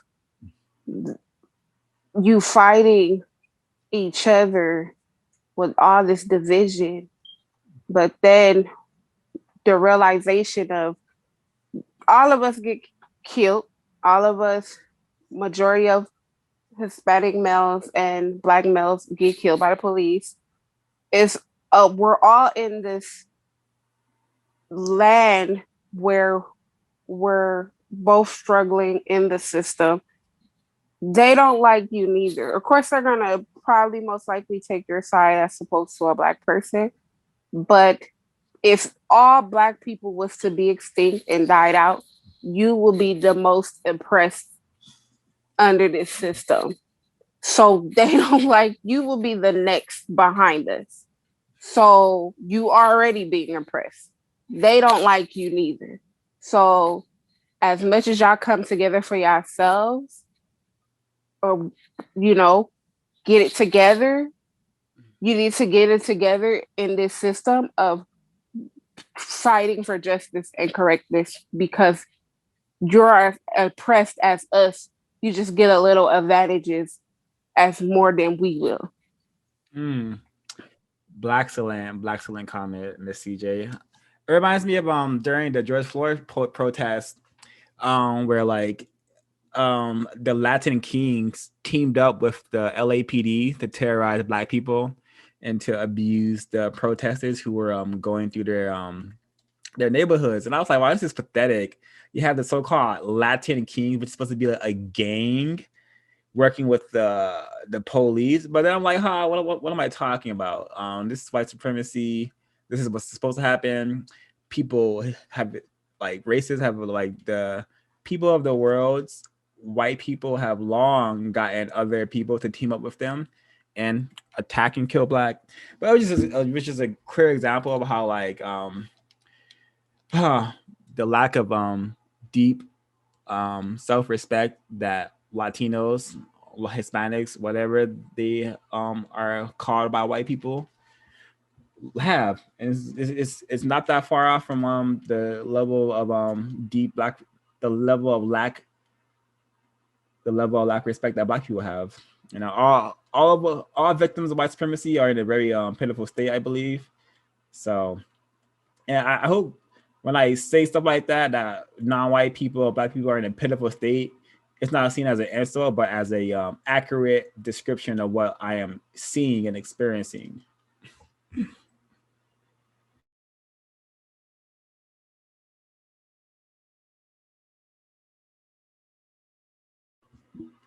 Should we move into the next segment? Yes.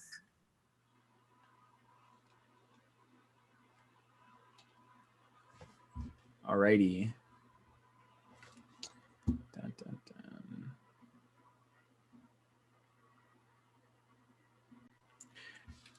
All right, everyone. CRWS CRWS Radio. I am the host, 0526. We're going to be starting up segment 3, which is on religion, sex, and war. In Kentucky, more than a dozen black pastors received COVID-19 vaccines at a Lexington church to encourage more African Americans to get vaccinated. Corinne Boyer, member station WEKU, reports the effort is aimed at boosting vaccination in underserved communities that have been disproportionately affected by the virus. The pastors were inoculated at the Consolidated Baptist Church, which serves as a vaccination site. Kentucky Governor Andy Beshear spoke to the pastors and said acknowledging the long history of inequities and racial discrimination was critical to ensuring that communities trust the vaccine's safety. Pastor Michael Zachary says publicly receiving the vaccine will ease some of his parishioners' fears. I think that would be something positive for them to know that their leader would take the stand first and get the shot. So I wanted to do that for them. Along with a whole load of other woke stuff, yeah, which I know that some people say, oh, it's a woke agenda, and maybe it's just here to annoy us. But this is the story on the front page of today's Times, which talks about midwives have been told to refer to chest feeding rather than breastfeeding, and I know that it's taking place in an area of Brighton and Hove, which perhaps have a larger trans that might have something to do with it. And I know that we could be treading on eggshells. I am sick and tired of people telling me how to think and what words I can use. And if you're that upset about it, then you know what? Close your ears. I know, exactly. Because I don't want to upset, by the way, anybody. I don't want to make a pejorative view about anybody and how they live their lives. That's fine. Yeah. But please stop telling me which words I can use or not. Well, I mean, if somebody's breastfeeding a child, surely that's what they're doing. Now, if it happens to be that your breasts are somehow belonging to a man, it doesn't mean they're not breasts, does it? I mean, I'm sorry if I'm confusing the issue here, but if you're breastfeeding a child, that means you have managed to produce milk, which means... Well, quite, it's a biological fact. Whether you call yourself a man or a woman is irrelevant. You can't start saying it's chest feeding. It's not. It's breastfeeding. But isn't this part of the problem? So you have that story, which is one issue, which is another one, and you'll have these people who are arguing, and they can't possibly see that anybody should be offended about anything. Right. And I think that we are ending up Except they're offended about everything. And exactly. The bottom line is, as well, an awful lot of this is done at the behest of people who are not those who are actually affected by it. So that, for example, if it's decided by the hospital, which I think it has been in this case, the hospital is not run necessarily by people who are trans. It's run by people who are worried about trans people being affected and upset. So they don't actually know if that's the case. And it's like a lot of people who come from various different minorities who say, I'm not bothered by that. Why do they have to change the way that people describe it? It is absolutely... It's utterly crazy. I wanted to look at people who reverse gender reassignment surgery. These patients had transitioned to female, didn't want to continue living as female, wanted to go back to living as men, and he was giving them basically cosmetic surgery to try and restore the appearance of male genitalia. Some people contacted me and said they were so traumatized by what they'd been through, gender reassignment, regret, reversal, they didn't want to talk about it, which made me realize how much the research was needed. I felt morally obliged to speak out because people are telling me that they've been harmed, and my profession should do no harm. It's obvious to me that people don't like talking about people who regret gender transition because they're afraid that it will throw some kind of doubt or questioning on their motivations and perhaps some or all of the rights that they have achieved. But I am minded of the philosopher Ken Wilber, an American philosopher who's still alive, who has been writing since about the 1980s, and he said that any idea, even a good idea, if taken to an extreme, can become a bad idea. Taken to an extreme. So I wonder whether that isn't operating here, and because when people have said to me, after I've given transgender awareness trainings, and I do tell people what's actually happening out there, that's, you know, the profile of people has changed and something's going on collectively, and people have come up to me afterwards and said, I'm very glad to hear what you said because I thought that, and some people have said I thought I couldn't say it, and some people have even said I thought I couldn't think it.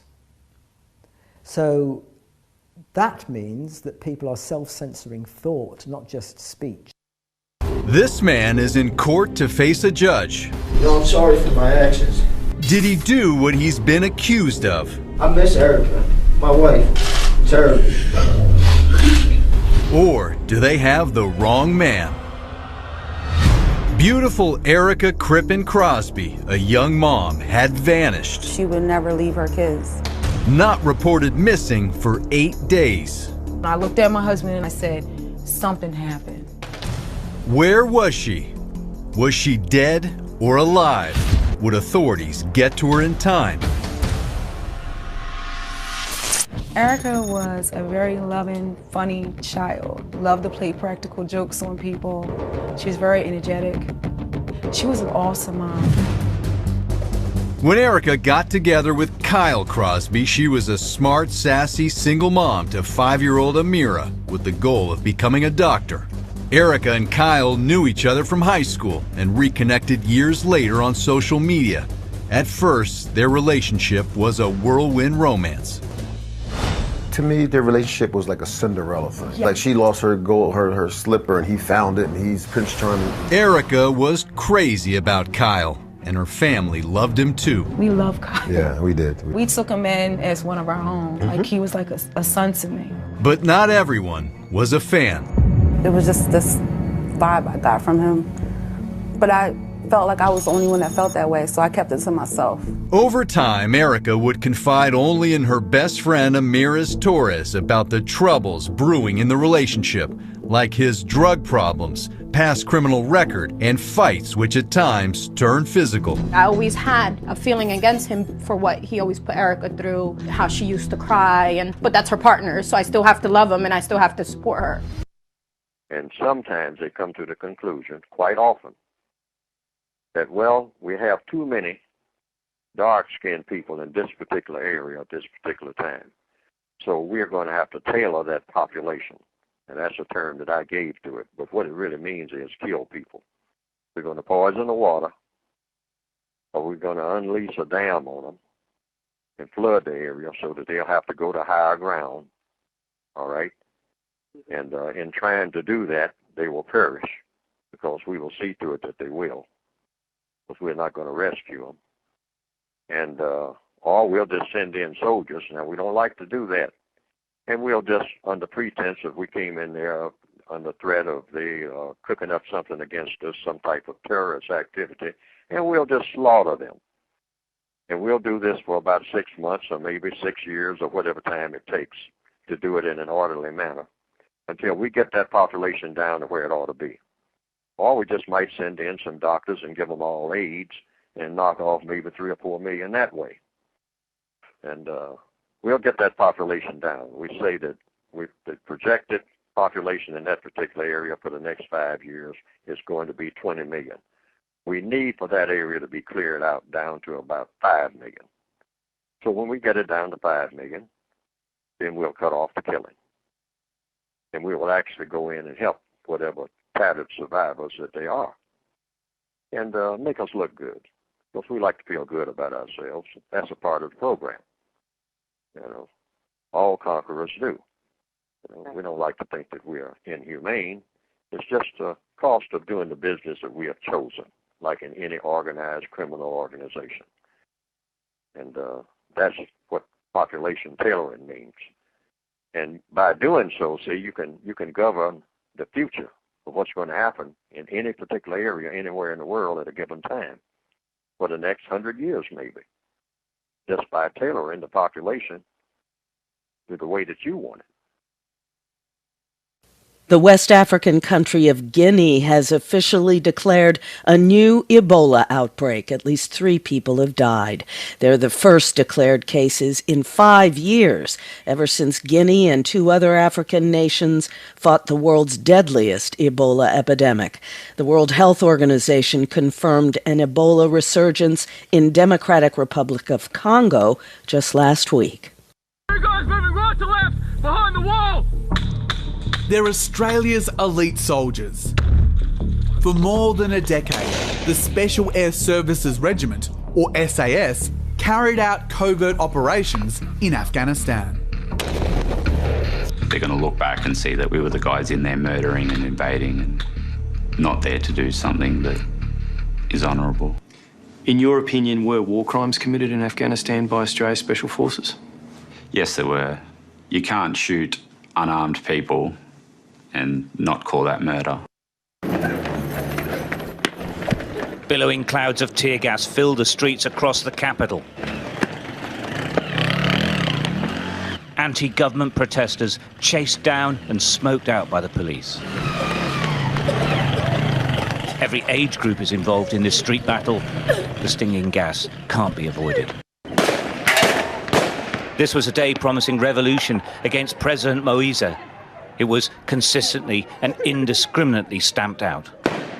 Drive-by shootings by the police continuous. But the security forces were having none of it. Police units moved into the crowds, firing continuously, tear gas rounds, handguns and rifles. It's not difficult to see why people are unhappy. Port-au-Prince is a hellhole of poverty. This is a functioning marketplace. It's hard to believe. The city looks like a battlefield. In parts it is, but these streets, destroyed in a huge earthquake a decade ago, haven't been rebuilt. The people say the president has failed to do anything, has overseen mass corruption, but worst of all, has allowed kidnapping for ransom to grow into the country's biggest growth business. Communities are terrorized by kidnap gangs. Now they barricade themselves in.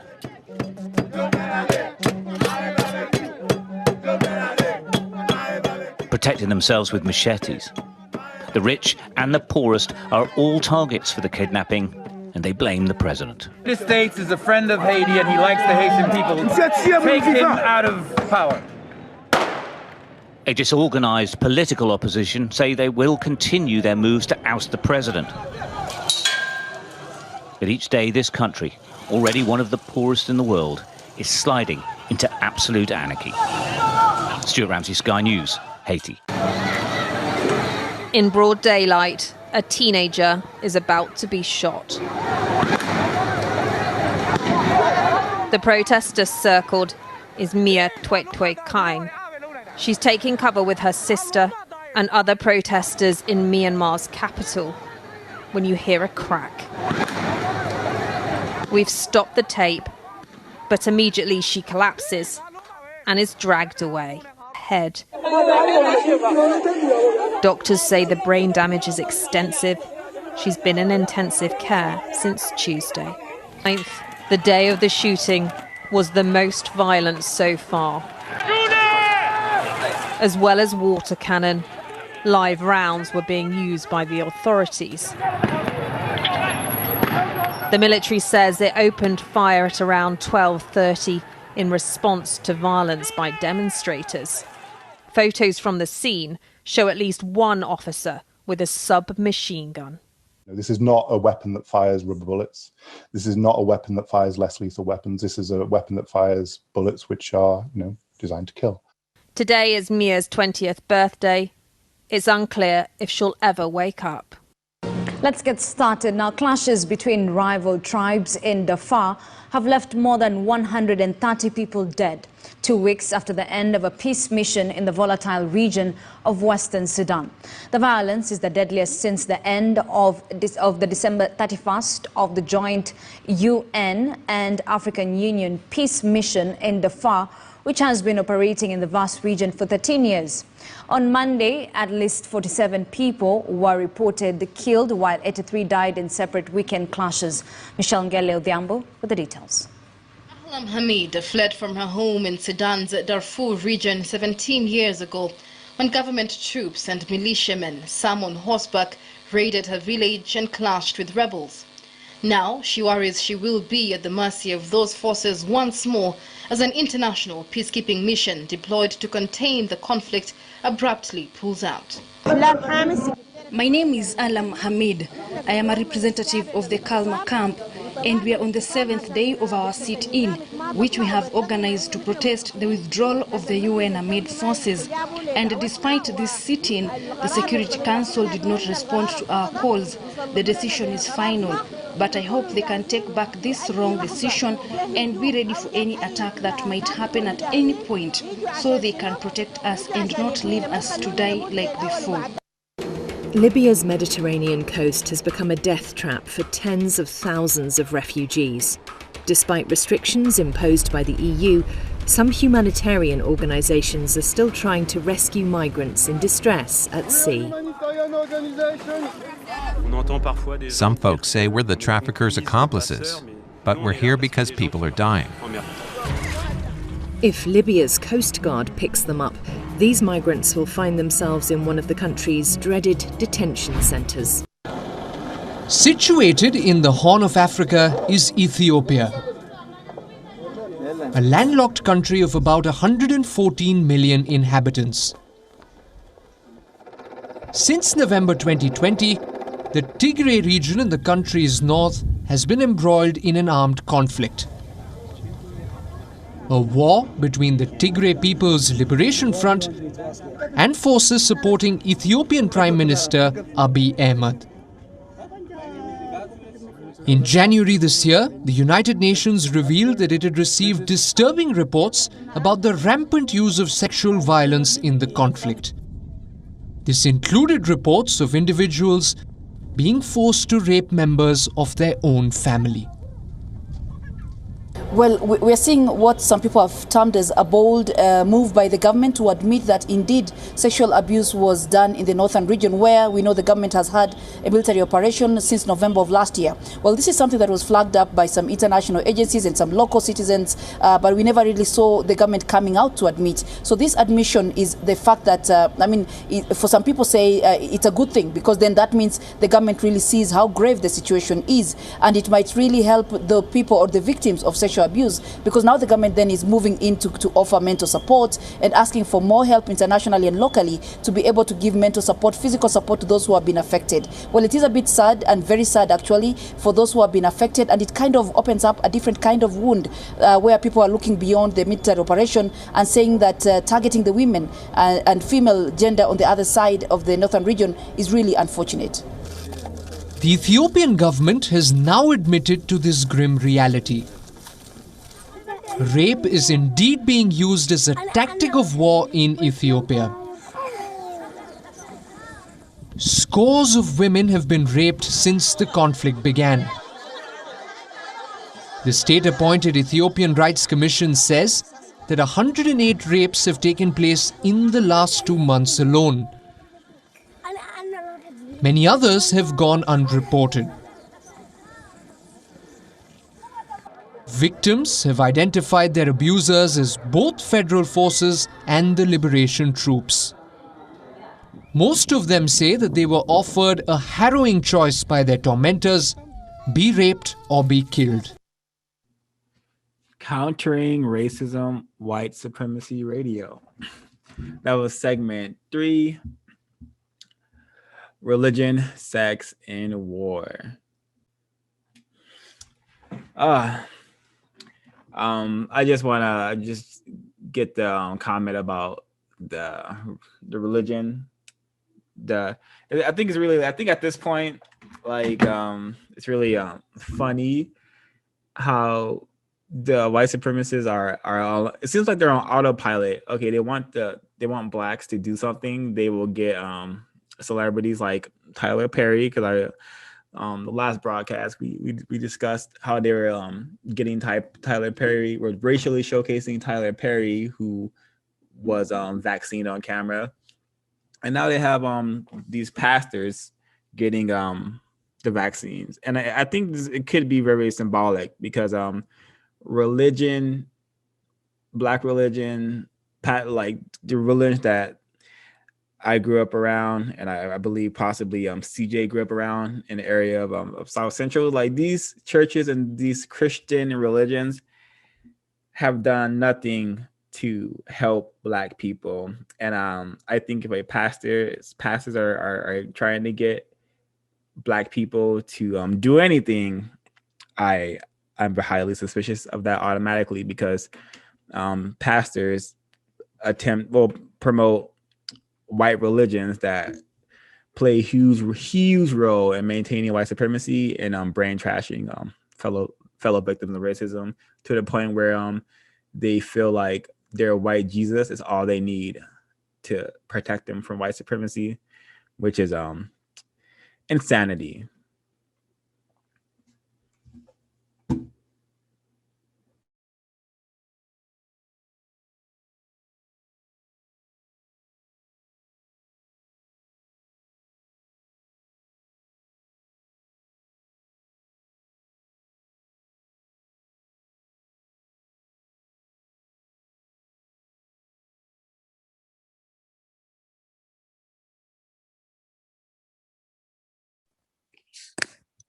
Yeah, I think it's interesting in that COVID one about the religion, how the people in like pastors, etc., can be like used as, I guess, agents or racially showcased. And it's so interesting how like the two areas of activity that they've used Black people to get other Black people interested in the vaccine are like entertainment, when it happened with Tyler Perry, sports, which I guess is another part of entertainment, which was like Hank Aaron, and now religion. And it just goes to show like what they think about Black people's intelligence is that they just think if we just get celebrities and pastors to take these COVID vaccines, and like the Black people will do it too because they're just sheep and that's who they follow. I thought that was very interesting.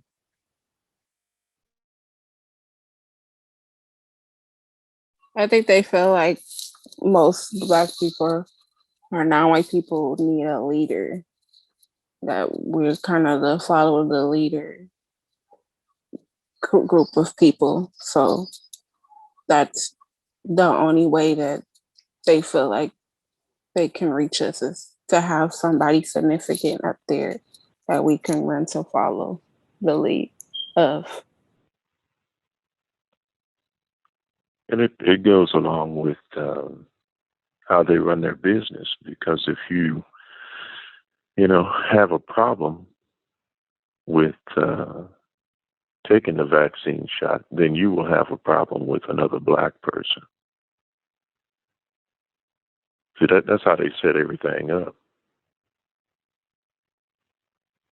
Can you expand on that? I think. Well, so the whole idea is to keep non-white people, focused on and in conflict with each other. If you know that about the white people who practice racism, white supremacy, you can figure a lot of things out. That's the whole idea, is to keep us focused on and in conflict with each other. So they raise up Black people in positions of prominence. They put them there for that reason. Some of the Black people, it'll get them to do what it is that they're trying to get them to do. The ones that won't follow along with that, they don't have a problem with the white people who raised up the Black people. They end up having a problem with the Black people who have been raised up. And from the white person's perspective, from racist man and racist woman's perspective, that's okay. It's okay, because as long as the Black people are fighting amongst themselves, that's what the white people who practice racism, white supremacy want us to do anyway. So it still works to their advantage.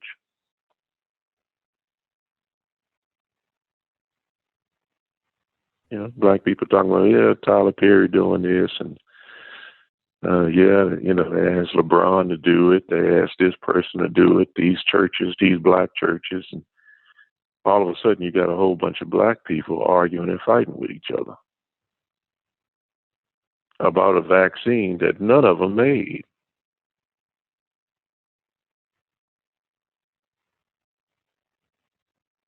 So it works to their advantage. That's the weight of the system.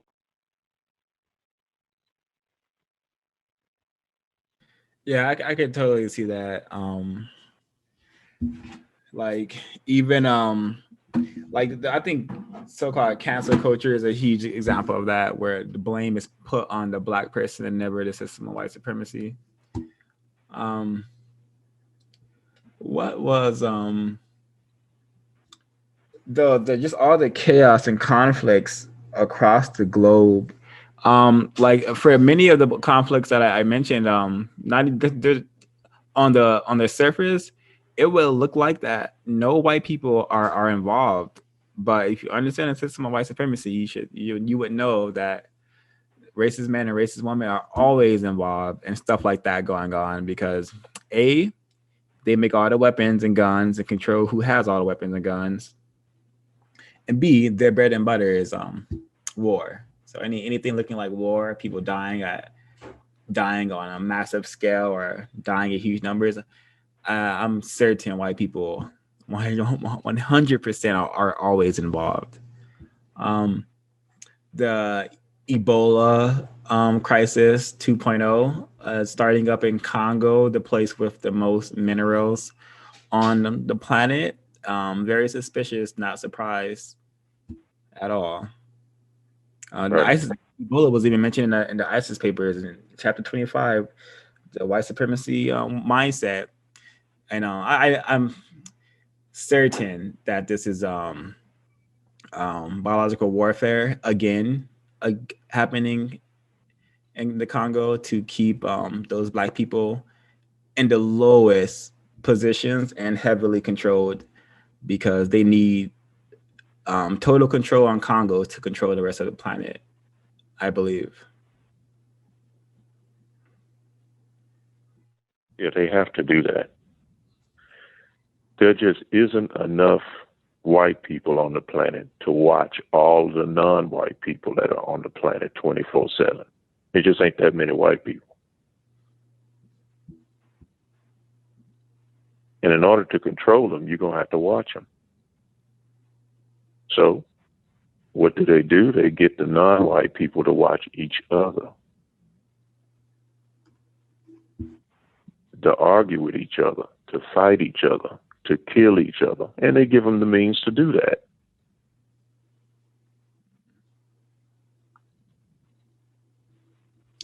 Yep.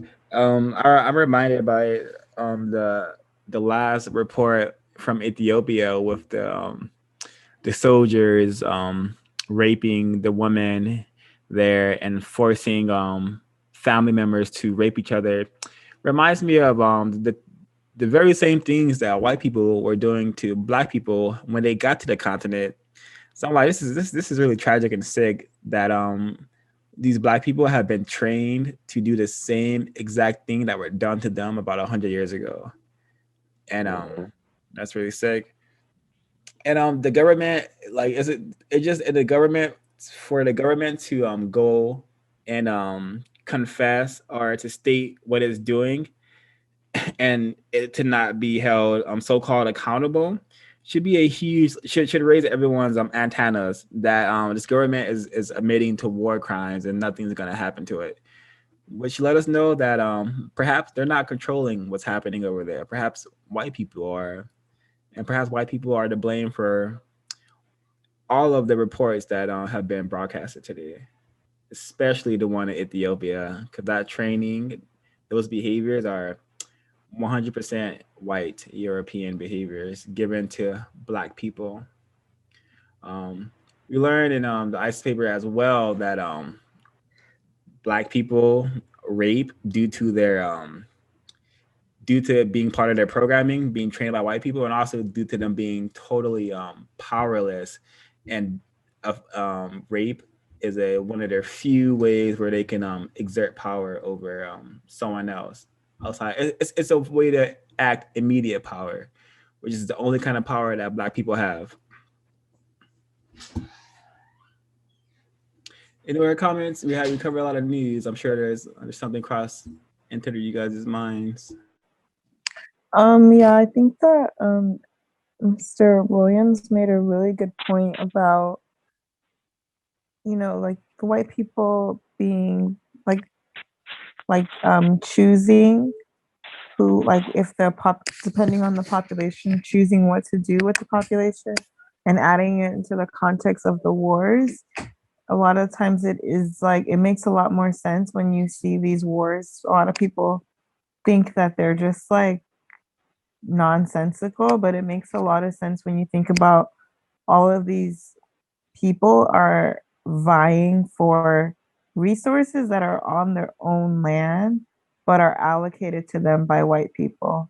And they're vying for like white people's acceptance, and they will do the most brutal and depraved things to get white acceptance. And it's really, really sickening to hear a lot of this news, especially the Ethiopia story. And it's really frustrating too, because the news reports never, it takes like decades or so of things happening to produce these type of depraved like behavior, and the news never goes into like whatever conditions were happening that are causing this now.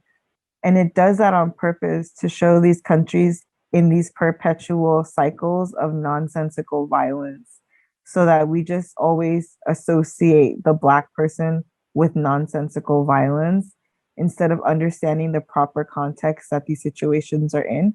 Just like with Haiti, like they don't talk about really like whatever political things are going on in the years before that have led up to these uprisings and whatnot. It's just, oh look, this country is again in a destabilized state. This is what happens to Black people when they have their own country, even though it's just an appearance of having your own country. Right. Yeah, exactly. And that's how it works. Did you guys ever see the movie Hotel Rwanda? Yeah, quite a while. Yep. Yes. Yeah. So white people were actually there. They were there in the country. They provided weapons to the Hutus and the Tutsis, and they could have stopped that massacre from taking place. But why would they do that? I mean, they provided the weapons to them. Yeah. And then they left. Take another look at that movie. They left. And, then the Black people killed each other off. Wow. They knew it was going to happen. They provided them the weapons, and it's interesting. If you just do a little bit more research, you'll figure out, and I'm not, just talking to the people that are, in this meeting, but I mean, anyone who happens to be listening to it as well. You just do a little bit more research and you'll figure out how it was that white people were involved. Shouldn't we just assume that white people are always involved? I do. Yeah. I mean, if there's any, one of the books I read, what was it? I think it was Destruction of Black Civilization. So, Black people in Africa were already, fighting against each other and whatnot. They had their differences, as well as, people on this continent where we are.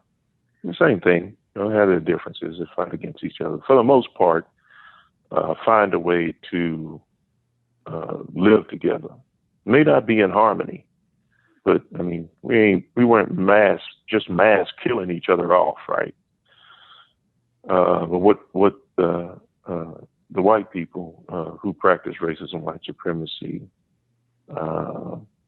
did was they take all of these differences and magnify them for these different groups of Black people or Native Americans or whomever it might be, non-white people, and then provide them with a way of killing each other off. And this has happened all over the world. Iran versus Iraq. Same thing. Same thing. They provide one side with the means to kill a number of people on the other side. And after a while, then they'll switch and provide the other side with the means of killing a bunch of people on the other side.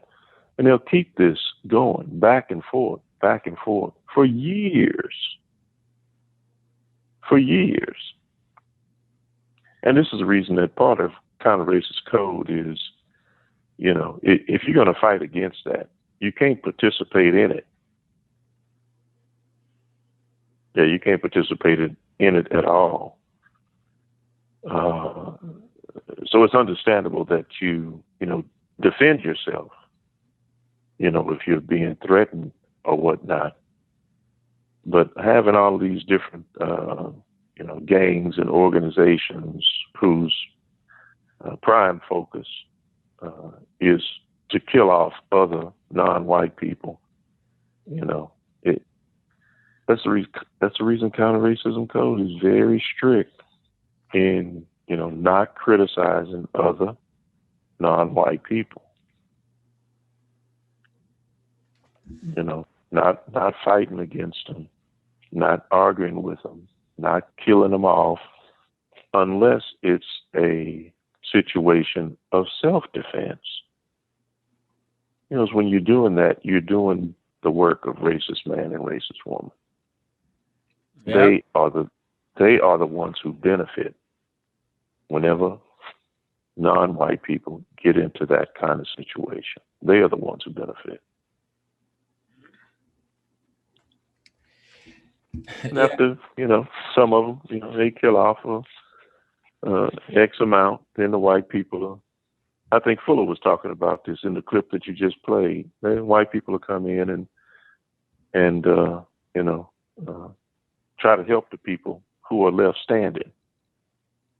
They'll go into a village of 100 people and they'll kill all 50 of them and nurse the other 50 back to health. That is their mode of operation. Yeah, I think in the Rwanda situation, I think at least if I'm remembering correctly, 900,000 people were slaughtered in that. I think in 2 weeks, which is like just a diabolical example of population tailoring, because 2 weeks and people and a lot of these deaths, I'm assuming were by machete and not by firearms. And just right. Just these white people are just really effective and dangerous at what they do, and what they do is deceive the entire planet into acts of extreme insanity and extreme sickness. Yeah, and I think too a lot of the so-called enemies of America were once like propped up by America. I mean, obviously not all of them, but like if you think about like Saddam Hussein or like the leader Osama bin Laden, all of these, like even like the people who were starting up ISIS, all of these people, all of these groups were propped up by America and like the American government, only for them to then say, oh no, these are the biggest terrorists, once they are not fitting into what the white supremacists wants at the time. The Taliban was also something that America funded too. Yep. Like actually, I don't even like, if this should be in every non-white brain computer.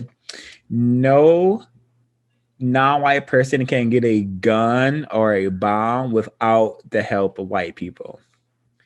So white people are to blame for all the death and destruction being used by their creations, their guns, their bombs, their Toyota trucks made into war vehicles. All these things are to be blamed on racist man, racist woman, because they create these situations across the globe. And I want to comment on the Libya clip with the people fleeing. That's a good example of racial dislocation, confusion, where people are constantly having to flee their homes. These people are having to flee and flee by boats. A lot of them can't swim, so they drown during their the journey of trying to escape whatever horrific things white supremacy has created for them over there. I know it's Libya, so it's definitely 2021 slavery and whatever else mistreatment is happening over there. But it's also a good example of how white people also like to play like white saviors. So they're like they're having a blast saving all these black people. And I didn't play the clip.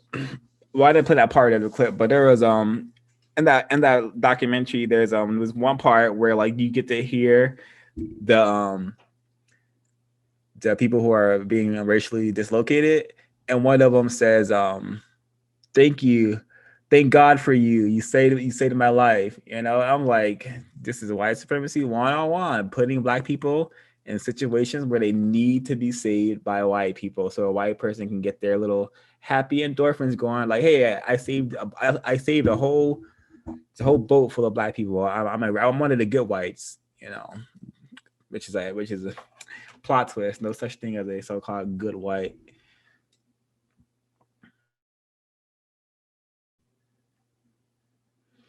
Any more comments about any of the clips I played?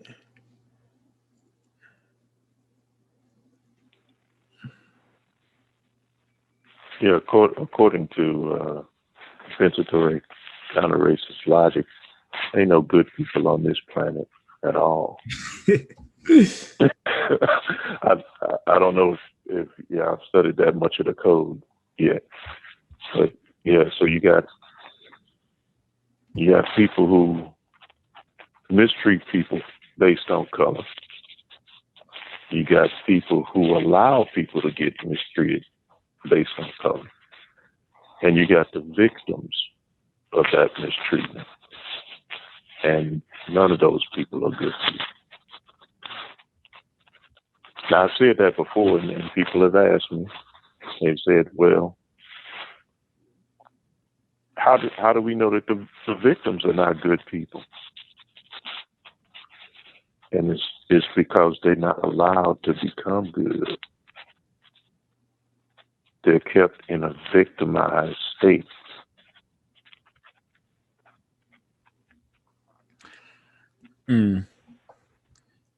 So do we consider that not good enough to be good?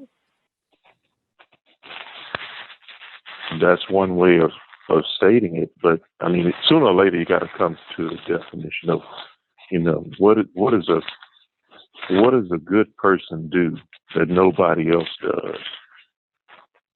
Now try to figure that out. In other words, you have to define what good means in terms of people.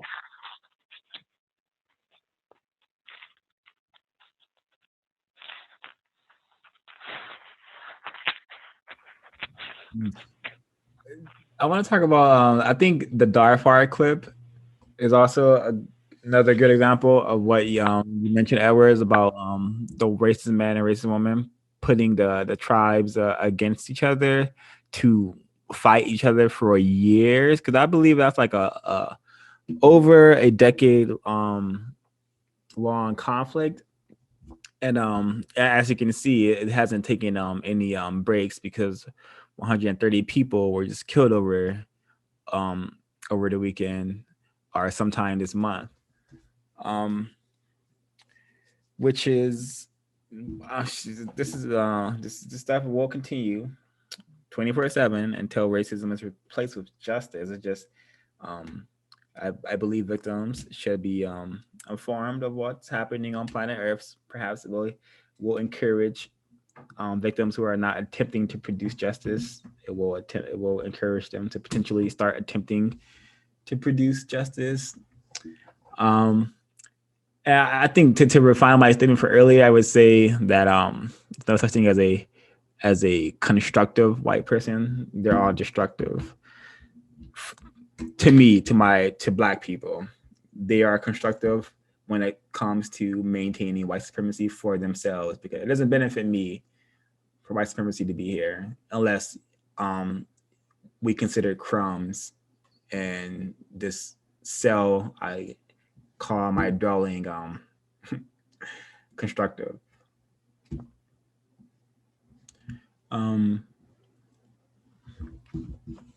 Should we get to closing comments? Is there anyone?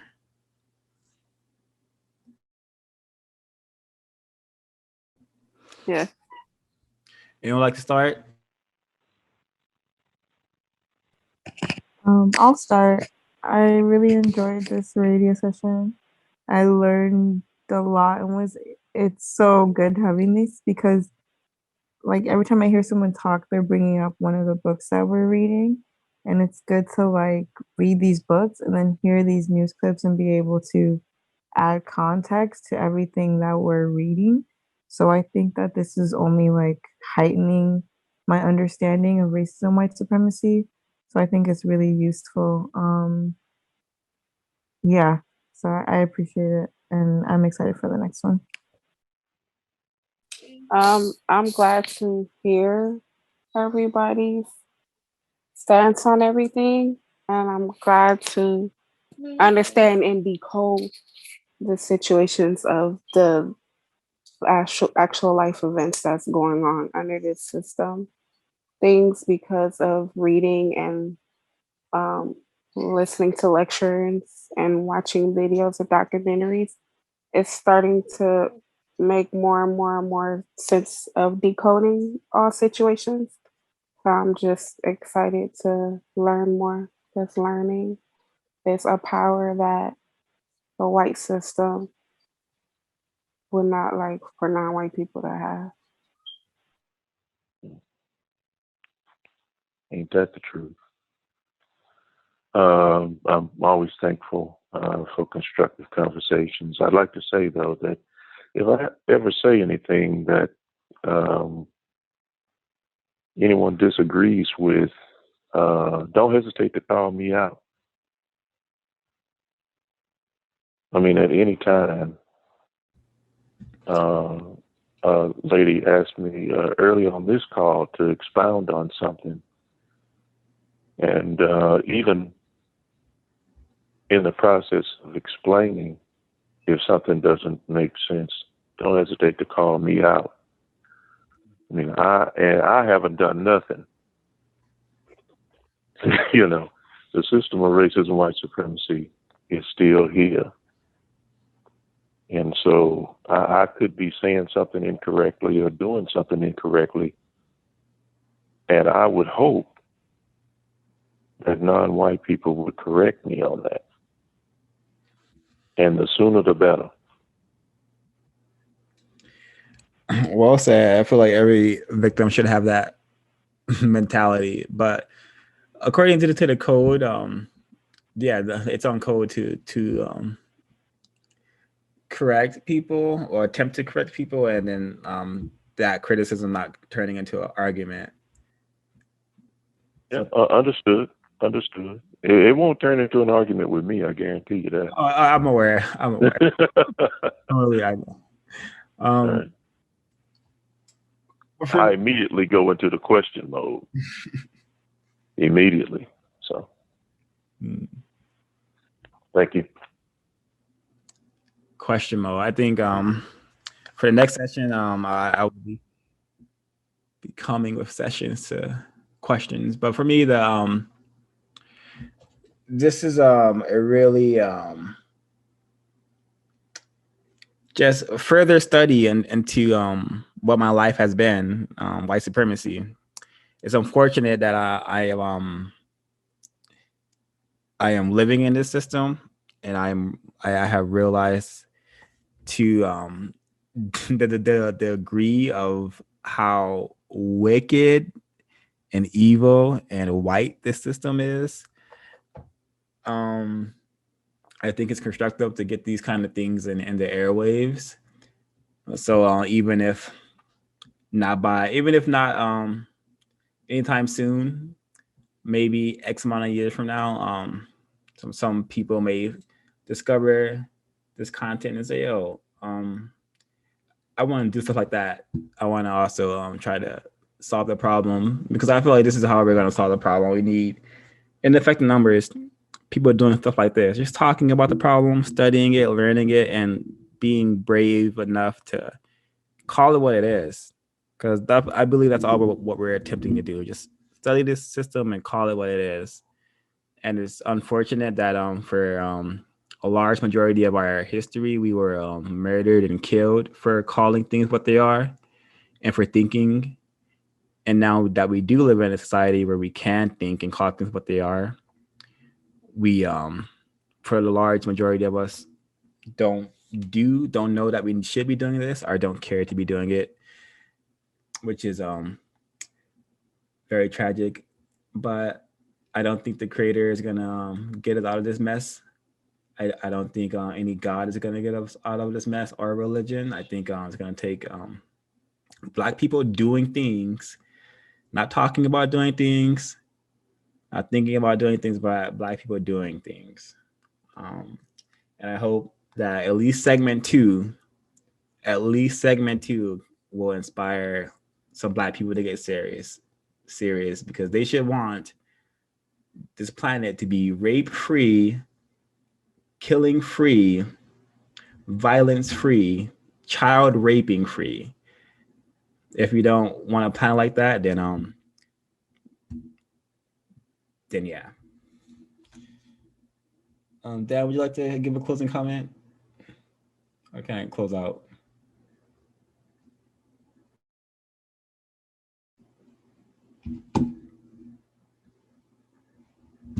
All right, thank you.